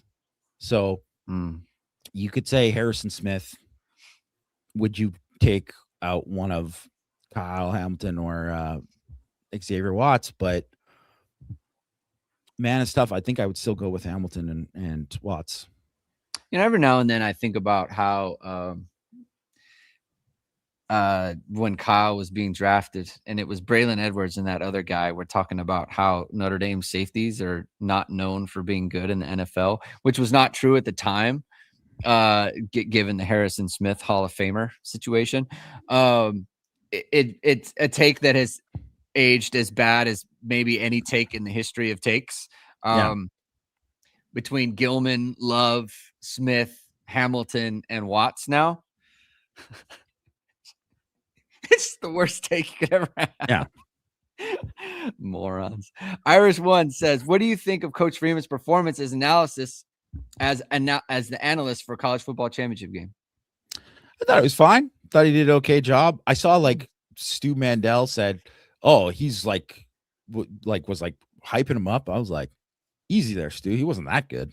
Like I thought he was good. Like he pointed, he made some salient points about like what was going on. Like I thought that stuff about like, which was, I mean, it wasn't like crazy, crazy stuff, but it was like very simple stuff that I think a lot of just regular people wouldn't even think about like the free access stuff. Yeah. And look, they adjusted to that. And then all of a sudden they started pressing up on those, and then they had to start throwing back shoulder and all that. Right. So there was, I thought he made good points. I thought he did a good job. It's almost like he was a defensive coordinator before he did the thing. Yeah, he did well. I mean, he's a smart guy, right? He's a very good head football coach for a reason.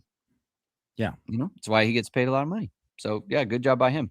Iris 2104, with how good Notre Dame's D is going to be, does it even matter who is quarterback? It definitely matters who's quarterback. For the other team, is that what he's saying? Or I think it matters for Notre Dame. I mean, we could look at it both ways if you want.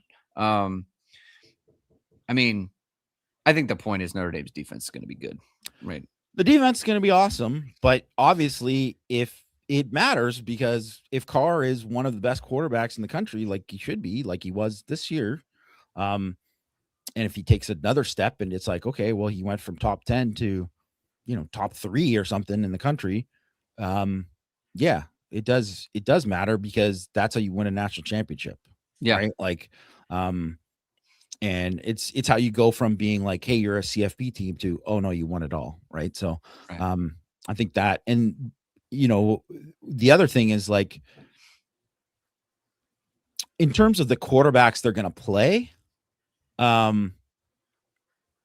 mean, it does matter, because it's like, there's a lot of guys coming back this year. And it's something I highlighted in Six Thoughts too, is that there's a lot of guys coming back this year. Obviously, like Dante Moore's coming back, would have been a first round pick, or it sounds like he would have been. Arch Manning, and I know Arch didn't have a good year, but he did play well at the end of the year. And one thing that I think Arch has that some of the other guys has, he's a really good runner. Yeah. He's a really good runner, and he's dangerous that way. They obviously have weapons. So that's something to think about, but there isn't, I mean, Sayin is obviously a very good player. He's going to have good receivers to throw to, but like, I don't think there is somebody who's like a Lamar Jackson, or at least that we know of right now, that is like that guy. You're like, oh my gosh. Like, well, I guess you got to beat him, 50-49. Like, I don't know if there is anybody quite like that. Yeah. But Lamar Jackson wasn't that till he was, right? So we'll see. Yeah, I mean that defense is going to be very, very good, and that's a good place for Notre Dame to be in. Avalanche 3198. Can you convince me that Notre Dame's season, and thus the college football playoff, did not come down to the fourth corner interception at Miami that bounced off the Miami DB's foot as he tumbled through the air? If this ball went out of bounds or hit the ground, Notre Dame's fourth quarter drive continues with 3rd and 2 from their own 43.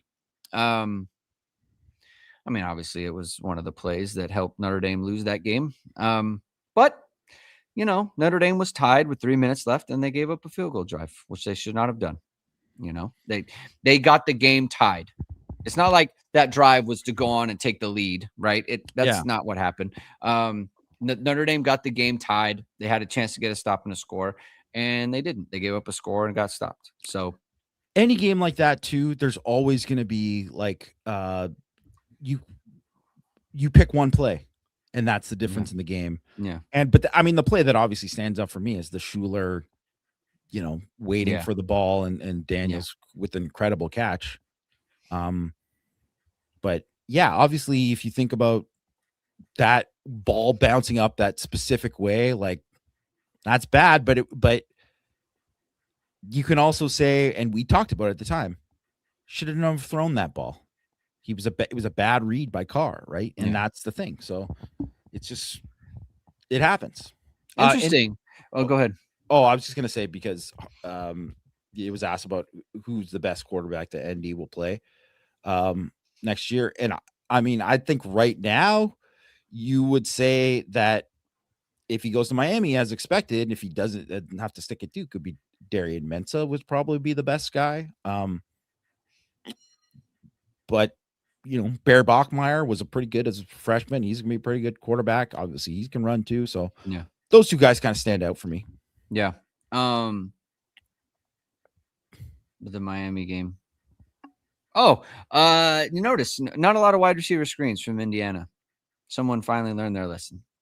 Yeah. Someone finally learned their lesson. Don't run wide receiver screens against the Miami defense. Drew Brennan says UCLA is moving to SoFi in 26 or 27. The Rose Bowl will be desperate to have more than one game per year there. Notre Dame should work out a deal to host a game at the Rose Bowl every Thanksgiving Saturday. Start with a 6 to 10 year contract to see how it goes. Invite teams to play us there as an opportunity for exposure and big game on rivalry weekend and game's most iconic venue. Split the gate to make it more enticing. It will be a lot like a bowl game that actually means something. Tell USC they're welcome to play in any year they'd like. Of course, let us know you're interested. First of all, I think this is really cool. This is that he thought of this. I would personally love it.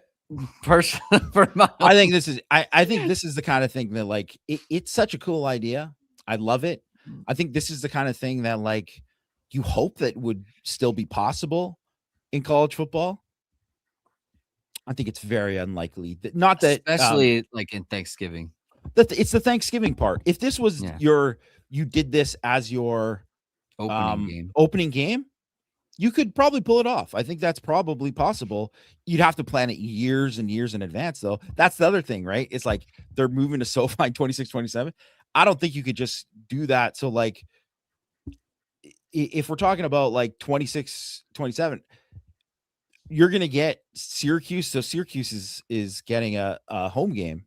That's who right now Notre Dame is probably going to play on Thanksgiving weekend. You're going to say, hey, Syracuse, fly out to the West Coast to play this game instead of a home game. That's not happening. Yeah. Like, you're not doing that. Yeah. And most teams, like 90% of any team that is half decent in college football, they have their rivalry week. That is a rivalry game, which is why, too, this is another reason why, like, USC getting out of it, I guess, because they can just play and just switch UCLA to that week every year if they want. But it's just like, imagine just being like, yeah, that rivalry, and just being like, yeah, we're not even going to play this game at home anymore. Like, what a morons. Just so, it's so strange. Like, you look at like Pitt, right? Like Pitt like sold out their stadium when Notre Dame showed up, and then Miami came and it was like 49K. Yeah. Like not even close to as much. Irish Legion asks, how much better does Carr as a pure passing quarterback have to be than a running quarterback, which is more typical to a modern offense to actually win a Heisman? Way more accuracy, tons of touchdowns and deep balls. Go to that one first. Well, I mean, Mendoza wasn't a huge runner. He obviously ran quite a bit more. Honestly, he didn't put up like the numbers either, by the way. I mean, he's a good, but he wasn't. He was more of like an efficient runner when they needed it, right? Is what I would say. But obviously, like way more than okay, if you're thinking about like say like Mac Jones is like a kind of he didn't win it because Devontae Smith ended up winning it, but I don't think like Notre Dame is going to have a Devontae Smith. Right. So it'll be more spread around. So if he is basically Carr has to be the top quarterback in the country who's running the top offense in the country. And, is Notre Dame undefeated? Is Notre Dame undefeated? Are they killing teams exactly how they did last year? Pretty much. Yeah. Do they go like, BYU is probably the biggest road game of the year. Do they go and like kill BYU at BYU and he throws for like 4 touchdowns and stuff? Yeah, that's kind of what it takes. He's going to have, and his numbers are going to have to be great. Yeah. And I think, but it all depends on the year because Mendoza did not even have great numbers this year. It was just not a good year. Like there were no one who would take it, which is why like it probably should have been Jeremiah Love. Like if you're thinking about who was actually the most outstanding, but he just didn't have enough numbers and it's always hard for running back to win. And he had a bad game against Miami too. Yeah. So that's not good. On a scale of 1 to 10, why does Flammang have Christian Gray at a 5? I don't know. What does that refer to? I don't know what that means. I think because we've talked about how like Christian Gray, like he was a spot where it's like he's got to play better. He's got to play better. Like it's been a thing. Like obviously you go into any game and they're going to be like, yeah, we're throwing at Christian Gray. Like that's how the other teams have done it because they're like smart teams. That's what they do. They're going to keep attacking them deep and keep doing it until he makes them stop. And he hasn't made them stop basically since that USC game. So, yeah, I mean, I think that's just, yeah, if that's what it is, then I mean, he needs to, like you said, he needs to play better. Like he has a lot of great moments and he has a lot of not great moments. Yeah, he needs to eliminate, clean up the bad stuff, Yeah.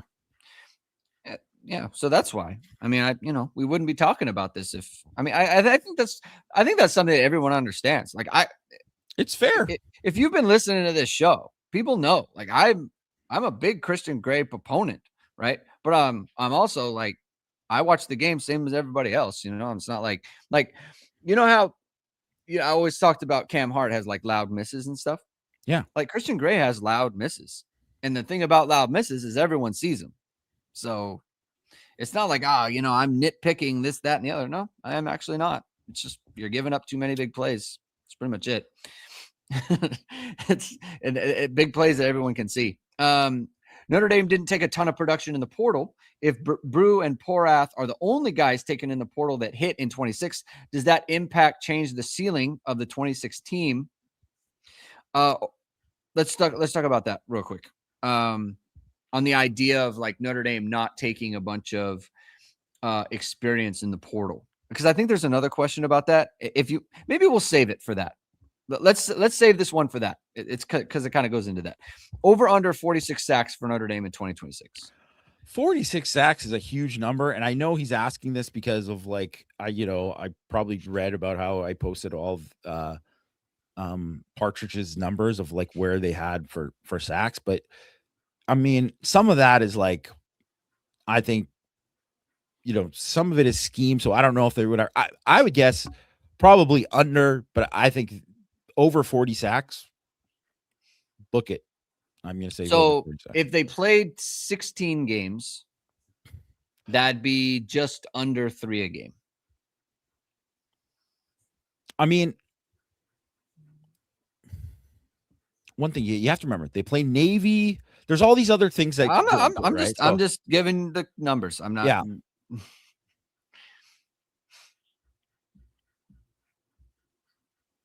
I don't know. You know what? I'll just say like how many, there's just very few teams that end up having, 46 was the, 2020. That was the most 57. First of all, Alabama, 57 sacks in 2021. Sheesh. 54 sacks for Pitt in that year. Yeesh, too. Like 50 sacks basically like is, pretty much leads the country. Like 55 sacks last year for Boise State, 53 for Ohio State in 2024. Last year 50 Miami, 46 was Indiana. Notre Dame had 40 and 24.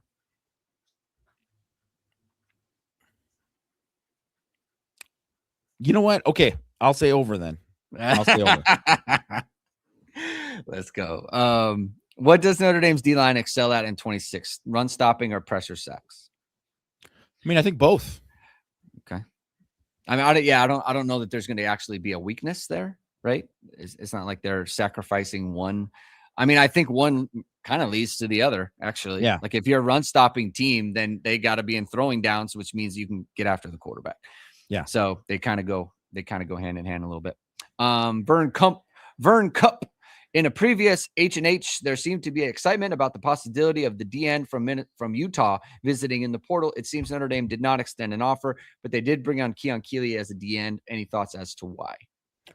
Well, I think there's a lot of questions about his Achilles injury and how long that is going to take for him to come back. And especially considering what level he played at and how much it would cost to like kind of bring him in. And so you'd be paying a guy like a high level starter. What if he can't play till November? And what if he's not like at that level that you want him to play at? Right. So I think that's got a lot to do with it. I mean, I think there was like some other questions about like some people kind of question his ability and stuff too, because obviously you play in the Big 12, you're going against a lot crappier tackles than you would for most other conferences. Right. So there's some of that. I thought he was a good player. Like if he was healthy, sign me up for him. Like to me, but I don't think there was clarity on that injury. And I mean, Achilles it's a real thing, and it happened late in the year. Yeah, health plus price plus ability. Yeah, and then it's like we can get Keon Keeley for cheaper, and he's healthy. Yeah, it's pretty standard. Keenan Knight says basketball questions. One, what happened to Dimes with Dara? What is going on with both basketball teams? Can these coaches turn things around? It's very difficult to watch. On the first piece, so Dara's in Greece playing professional basketball. And I mean, I could just end it there. But basically, so when the podcast started, she was in South Bend working in media. So it was a perfect fit. She's watching all the games. She's going to all the games. And so it's very easy to talk about then, right? Then she went on to play professional basketball. It's an 11-hour time difference between the two of us. And so last year, it got to the point where it's like we were always talking about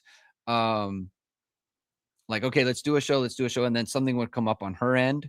And so therefore she would have to move the time. And because of the time difference, that time would not work for me. So that makes it hard.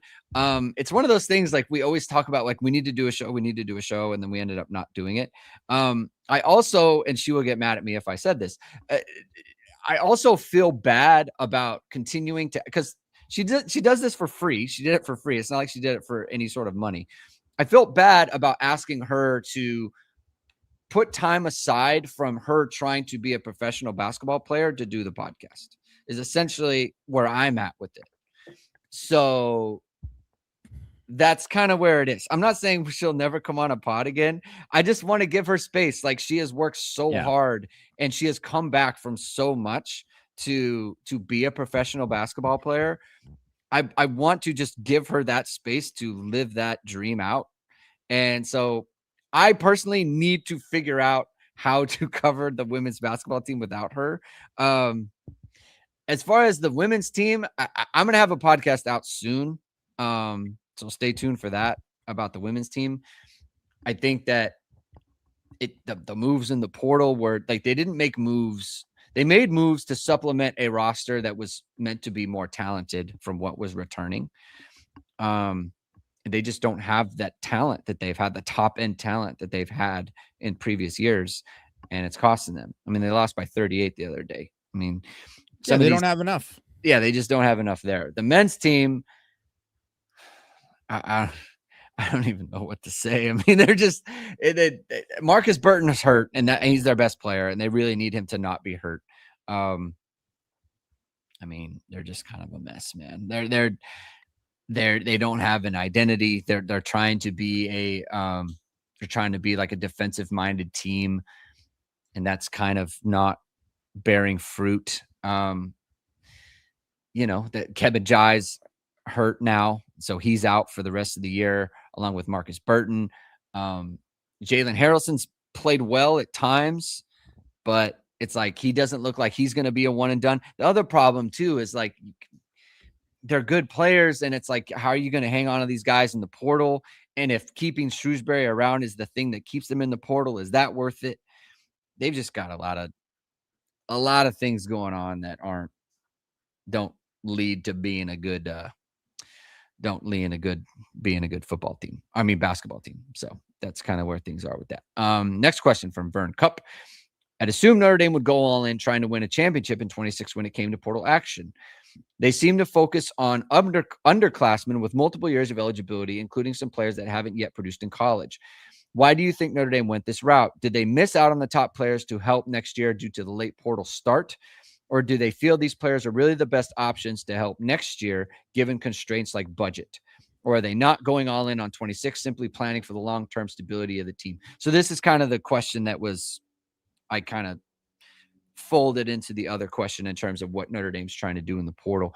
I think it kind of gets asked because Indiana does the opposite.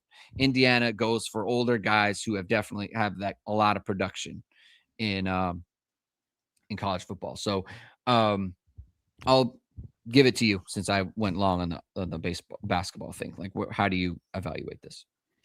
Well, I think one of the things is that Notre Dame is returning so many guys who have production. So it's one of these things where it's not to say that they couldn't use somebody that it's like, okay, this guy's a proven stud or whatever. And they would have had, say, well, like if they landed Marsh, I mean, certainly they wanted him, right? Right. Marsh at receiver, if they would have brought him in, he obviously has more production than Quincy Porter. It's not really like if Porter's healthy, you might have a better player in Porter. They actually, if you look at, I mean, whatever, I already went and talked about, I think the transfer portal rankings are not the greatest, but they have the same ranking in the transfer portal. So it's like, you're not really losing anyone there. I understand he doesn't have the thing, but he was there 1 year at thing. And he was a top 30 prospect in the country. Like, he's an elite. You got an elite guy. That's an absolute elite guy. Like, and I think like they brought in like McKinney has that. Like, he's absolutely has that kind of like production experience. Breu has that. Gray doesn't have like overall, but it was like, it's not like just taking a guy who hasn't played. Like, there were 12, I mentioned this on a comment on ISD. There were 12 guys who were redshirt freshmen or sophomores last year at Power 4 who played 200 plus snaps at defensive tackle, Power 4 guys. He's one of them. One of 12 guys. Like, so, and he's 6'6", 336 and like pretty good and only going to get better. So they're just getting him on the way up. And also, too, other teams wanted him. It probably cost a lot to get him. Probably cost Francis Breu. Like, that was a guy, like, a lot of teams wanted him. That cost a lot to get him. He's got production, too. I would say, like, Keeley is the one guy, and you could say Mylan Graham and Keeley are the two guys that you'd say, well, because Mylan Graham has been 2 years at Ohio State, doesn't have really much. But what is the difference between that and Cam Williams? The only difference is that he was stuck behind even better players at Ohio State than, Williams was at Notre Dame. And Graham's still like, he's got multiple years of eligibility left. And it was like, did they even really need to get him? It's like, they didn't really have that many needs. They're bringing back two guys. Jaden Greathouse, one of the best slots in the country in 2024. Jordan Faison, one of the best receivers. one of the top 10 receivers in the country in terms of just like overall production of like after the catch, all the kind of things, metrics. He's one of the better guys coming back in the country this year. Led the team, the two leading receivers in the team. They didn't really, they could have used another guy to kind of fit in there. Would have been great if they got a boundary that was more there. But I don't think like the guy from Rutgers who has more production, I don't think he's Porter's better than him. Right. Like he's more talented. So it's like one of these things where you're kind of doing it, but you're also like betting on, hey, we can develop guys too, and we think this guy's a fit. So the way I kind of look at it is like Oregon has done this too, right? Where it's like they took Bear Alexander. I have to admit, I thought, man, this is a mistake. It's going to be a bust. He ended up being really good for them, and he's there for another year too. And he's going to work out. And they took Dante Moore after he was like bad as a freshman at UCLA. Then he sat a year. Then he was a starter and was good. Maybe not as good as, the previous guys, Nix and Gabriel, but he was still good and probably going to be first round pick. Then they got him for another year too. So I think it's just like a different way of looking at it strategy wise to say like these guys are going to be there for not just 2026, but 2027 as well. And I also think that there's a chance that, like those guys, it won't be just those guys like Brew and Porath who are hits. Like, unless you define hit as like this guy was like a high level starter right away, because I don't think Keon Keeley is going to be like, well, Keon Keeley is going to beat out Bryce Young and he's going to be like the stud, the 5-star that everybody thought he was. I don't think that's going to happen. I don't know. Like it's probably not likely Mylan Graham is going to beat out Jordan Faison. I don't really see it as likely. Could happen. Probably not. I guess that like, it's probably most likely he is going to be the next guy after Greathouse and Faison. But does that not make him a hit if he's like he made plays when he got in? If Porter isn't the boundary because Micah Gilbert is a stud, does that matter? Like I don't think that's why you can't really judge it until you know. It's like if it's the different thing when it's you get the kid from Virginia Tech and you got nobody. Yeah. And then you have somebody else who's like, well, maybe that guy just won the job. Your internal guys, or maybe Elijah Burris just ends up being better than Mylan Graham. Like all of that kind of stuff is on the table. They brought Jason Onye back. Jason Onye, if he's starting in front of Tion Gray might be awesome.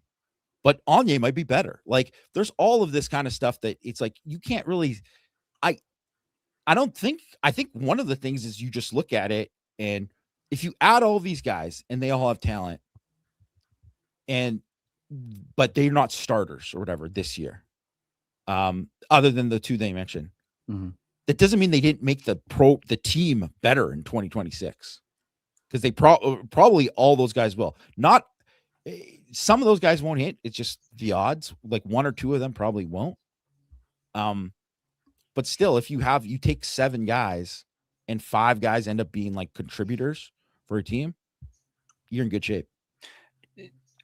I don't understand. I honestly don't understand this. Like Michigan wanted Jaden Sanders to start for them next year. Yes.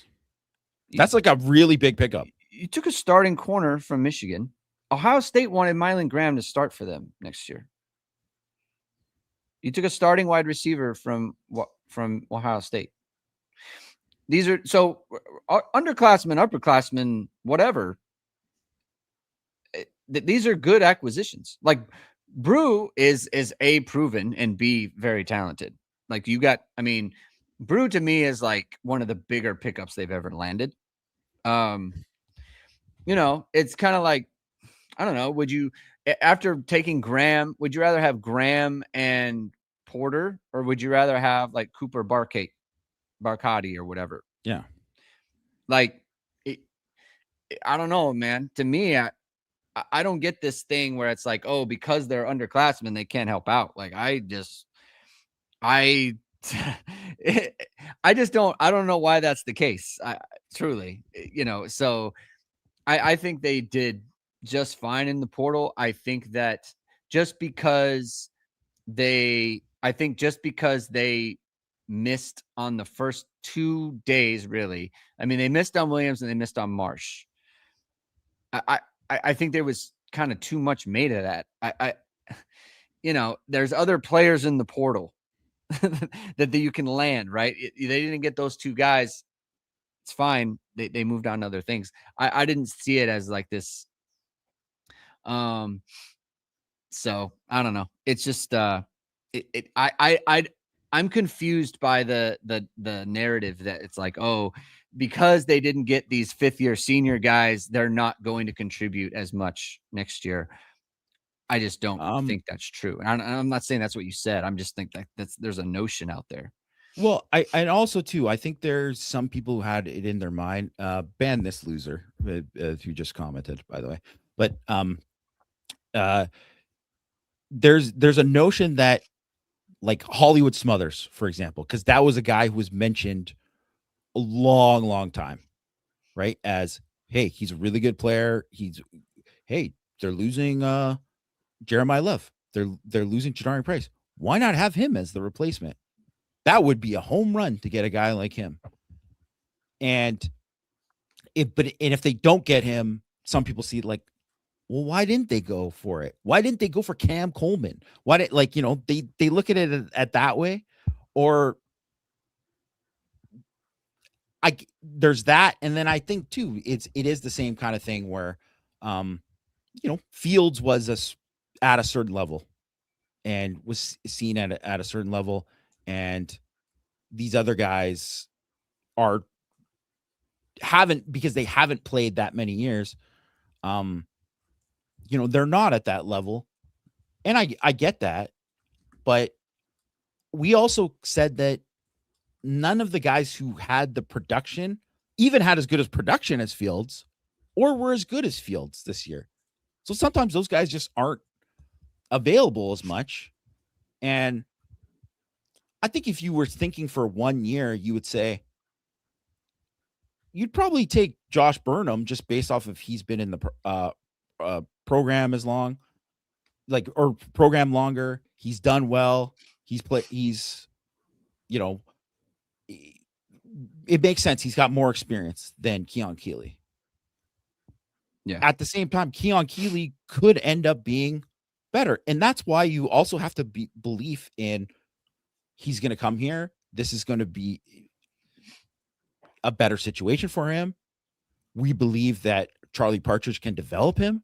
Charlie Partridge believes in him. Al Washington believes in him. All these, Nick Sebastian, all these guys think that they can get the best out of him. And we'll see if it happens. But a lot of it is like you taking a recruit and saying, well, guess what? We're not going to take a safety this year in the portal, because I know that was like one of the things, like, well, so really they could take for like depth, right? They could have taken like a depth safety. It's like Ethan Long looked pretty good. Like he looked like he's going to be a guy that could probably play this year. And also they got Joey O'Brien and Pouncey, and those guys are probably going to, you might take a guy who has experience, and then that guy doesn't even play because these other guys are better, right? So, there's that, and then there's also too, like, the money part of it and how much you have to pay to get some of these guys. It's a completely different thing with Indiana, where they've taken these guys that have had experience, and they obviously it's worked out for them to take all these guys that had experience. But there's a bunch of guys they've taken that had experience that haven't worked out too. Yeah. Just they've had enough guys there, and they've had like as this guy said about JMU guys leaving. I'm interested to see if that, because those are guys that they knew and evaluated. I'm not saying that they've done some good job with guys that they've evaluated and progressed there, some of the younger guys in the team, but most of the guys aren't. Most of the guys are mercenary guys that they've had for 1 or 2 years. And let's see that. because the best guys on the team have been the James Madison guys. And yeah, chances are they probably have found these guys. There's probably going to be some guys that we don't even know who are on Indiana's roster who are going to be good next year. They just have good coaches. They're going to develop these guys, and they have good eyes for talent and stuff. But I don't know. They might not be as good as those James Madison guys, because those guys were all like all conference guys at that level and played a ton. And these other guys are less experienced now. yeah. All right. Next question. 2 more questions. Mev T Irish. Who are Notre Dame's fastest players at wide receiver and running back in 26? Just wondering who'll be able to stretch the defense like Love and Price did last year. I know that Aeneas Williams is quick, but good to have wide receivers with speed that can keep the safeties honest. Wondering about Graham and Quincy if they have good speed. Thanks, Pete. I think Graham, he comes to mind as being like a super explosive guy. I mean, I think Saldate has some really good long speed at wide receiver. Now that KK Smith is gone, you can take him off the list. I mean, Braden Robinson, but it's like, I don't know. Is he going to impact the team in 26, 27? I don't know if that's true. Who comes to mind for you? I mean, Faison's pretty fast. Like, I don't know what I don't see him as like a long speed guy. He's not like a long speed guy, but he is a guy who could beat people deep. Yeah. So, I wouldn't call him straight like a burner. Like hey, this guy's gonna take a slant 60 yards to the crib or anything like that. But I mean, so maybe not in the exact same way. And I think the 2 freshman backs both got juice. So it's possible one of those guys could be something if not this year, maybe next year. Mm-hmm. But I would say that's one of the things too, why Graham is a guy that really could add something, because he has that. And just like, yes, Cam Williams, hey, show me. But he is fast. Yeah. So that would be something. Like, if you're going to go and be something, I think that is an area where he could be that. It's just so hard to find a guy like a Love or a Price where to have 2 backs that can really like hit home runs like that. It's pretty much unheard of. Like, yeah. You just don't have that. Just didn't get to see it through, Jamie. It's very frustrating. It's unfortunate that didn't lead to something a little bit more than it did.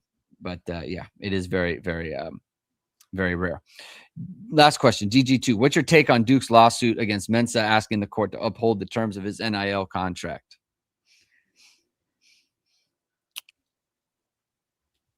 I think the NCAA is a joke. Like, I think it's just one of these things where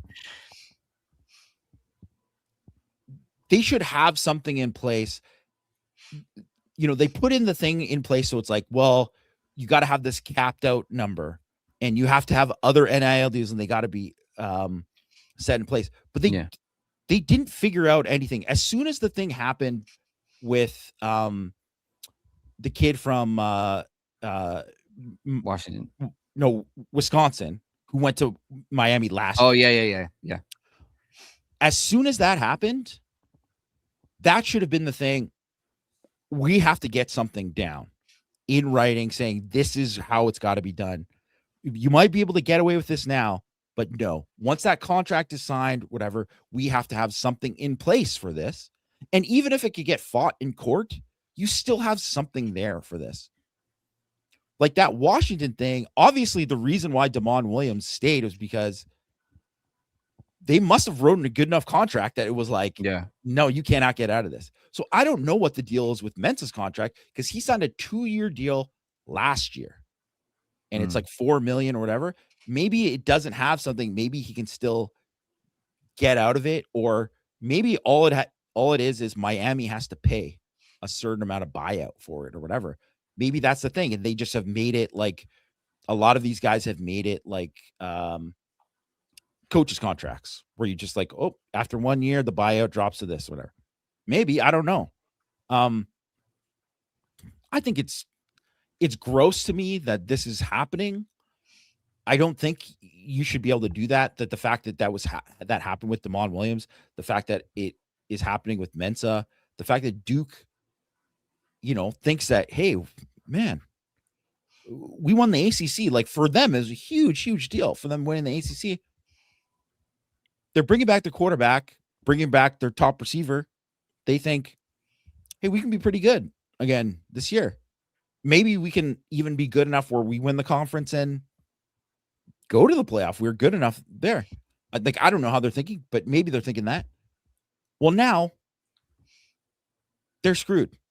They're screwed unless Mensa, they do enough. There's something there that says they have to keep it. And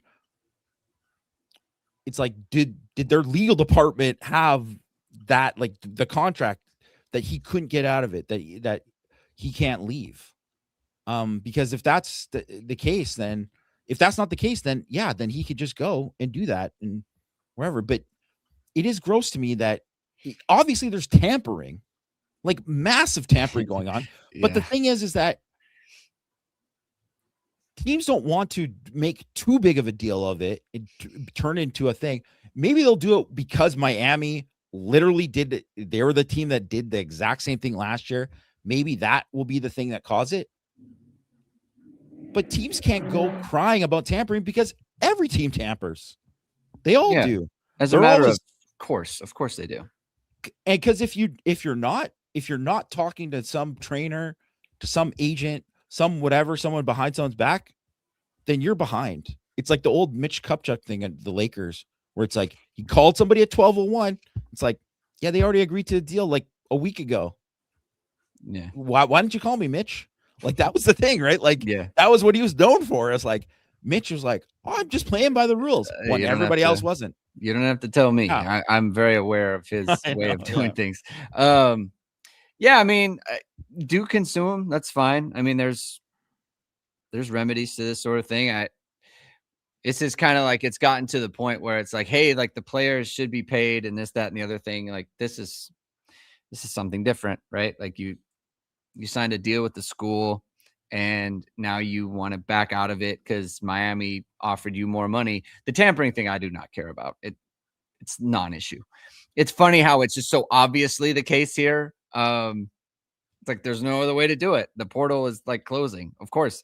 Like they missed out on other quarterbacks, and now it's like, okay, now we offered you more money, right? On background, of course, because he never entered the portal, so you obviously can't be talking to him at all. So I mean, on the last day, this guy goes in the portal, and he's definitely going to Miami. Like everyone kind of knows what's going on there. I just, like I said, it's gross. Like the players are getting paid now, and that's great for them. This aspect of it is not cool. It should not happen. Miami didn't get who they wanted, so then they're gonna just like, well, we'll just take this guy on the last day, and they can't even have any time. And this doesn't happen. This doesn't happen in, like, people say, oh, pro sports contracts and this stuff. Like this doesn't happen. Does not happen in pro sports. Like this can't happen. There are rules against this. And look, I get it that there's no rules or whatever, and oh, this kid signed a contract, and then Tom Mars is going to go to the NCAA or the courts and be like, well, antitrust and all this other stuff. Okay. It's stupid. It makes people not like the sport. And people will, of course, watch still. It's not about that. It's just different. It's different between the players having the same choices that the coaches have to whatever, and this, because it's, I mean, it's, if you're up in arms about this, you should be absolutely be up in arms about the Lane Kiffin leaving at the same time. Like that is the exact same kind of thing. But people did say Lane Kiffin sucks. Yes. People did say that. Lane Kiffin sucks. And everyone thinks he's a jerk. And everyone thinks he's a backstabber and all that other stuff. Right? Like, yeah. I think sometimes people say things like, well, the coaches do it. It's like, yeah, coaches get pilloried for this. It's not like it's not like Brian Kelly left Notre Dame the way he did, and everyone was like, "Oh, it's like, what a great guy." Yeah, well, that's totally fine. Understand it. You got to keep hands off on Brian Kelly. No one did that. Everyone made fun of him for like a month. Yeah, you did a bad thing, man. You're doing something that's uncool. Yeah. People should just say that. So that's the deal. And then we're done. We're done. This is our longest one ever. I knew it was going to be a mega, but that's fine. It's our first one. People had a lot of questions. So I enjoyed it. I appreciate everyone who was in this show for all 2 hours and 11 minutes of it.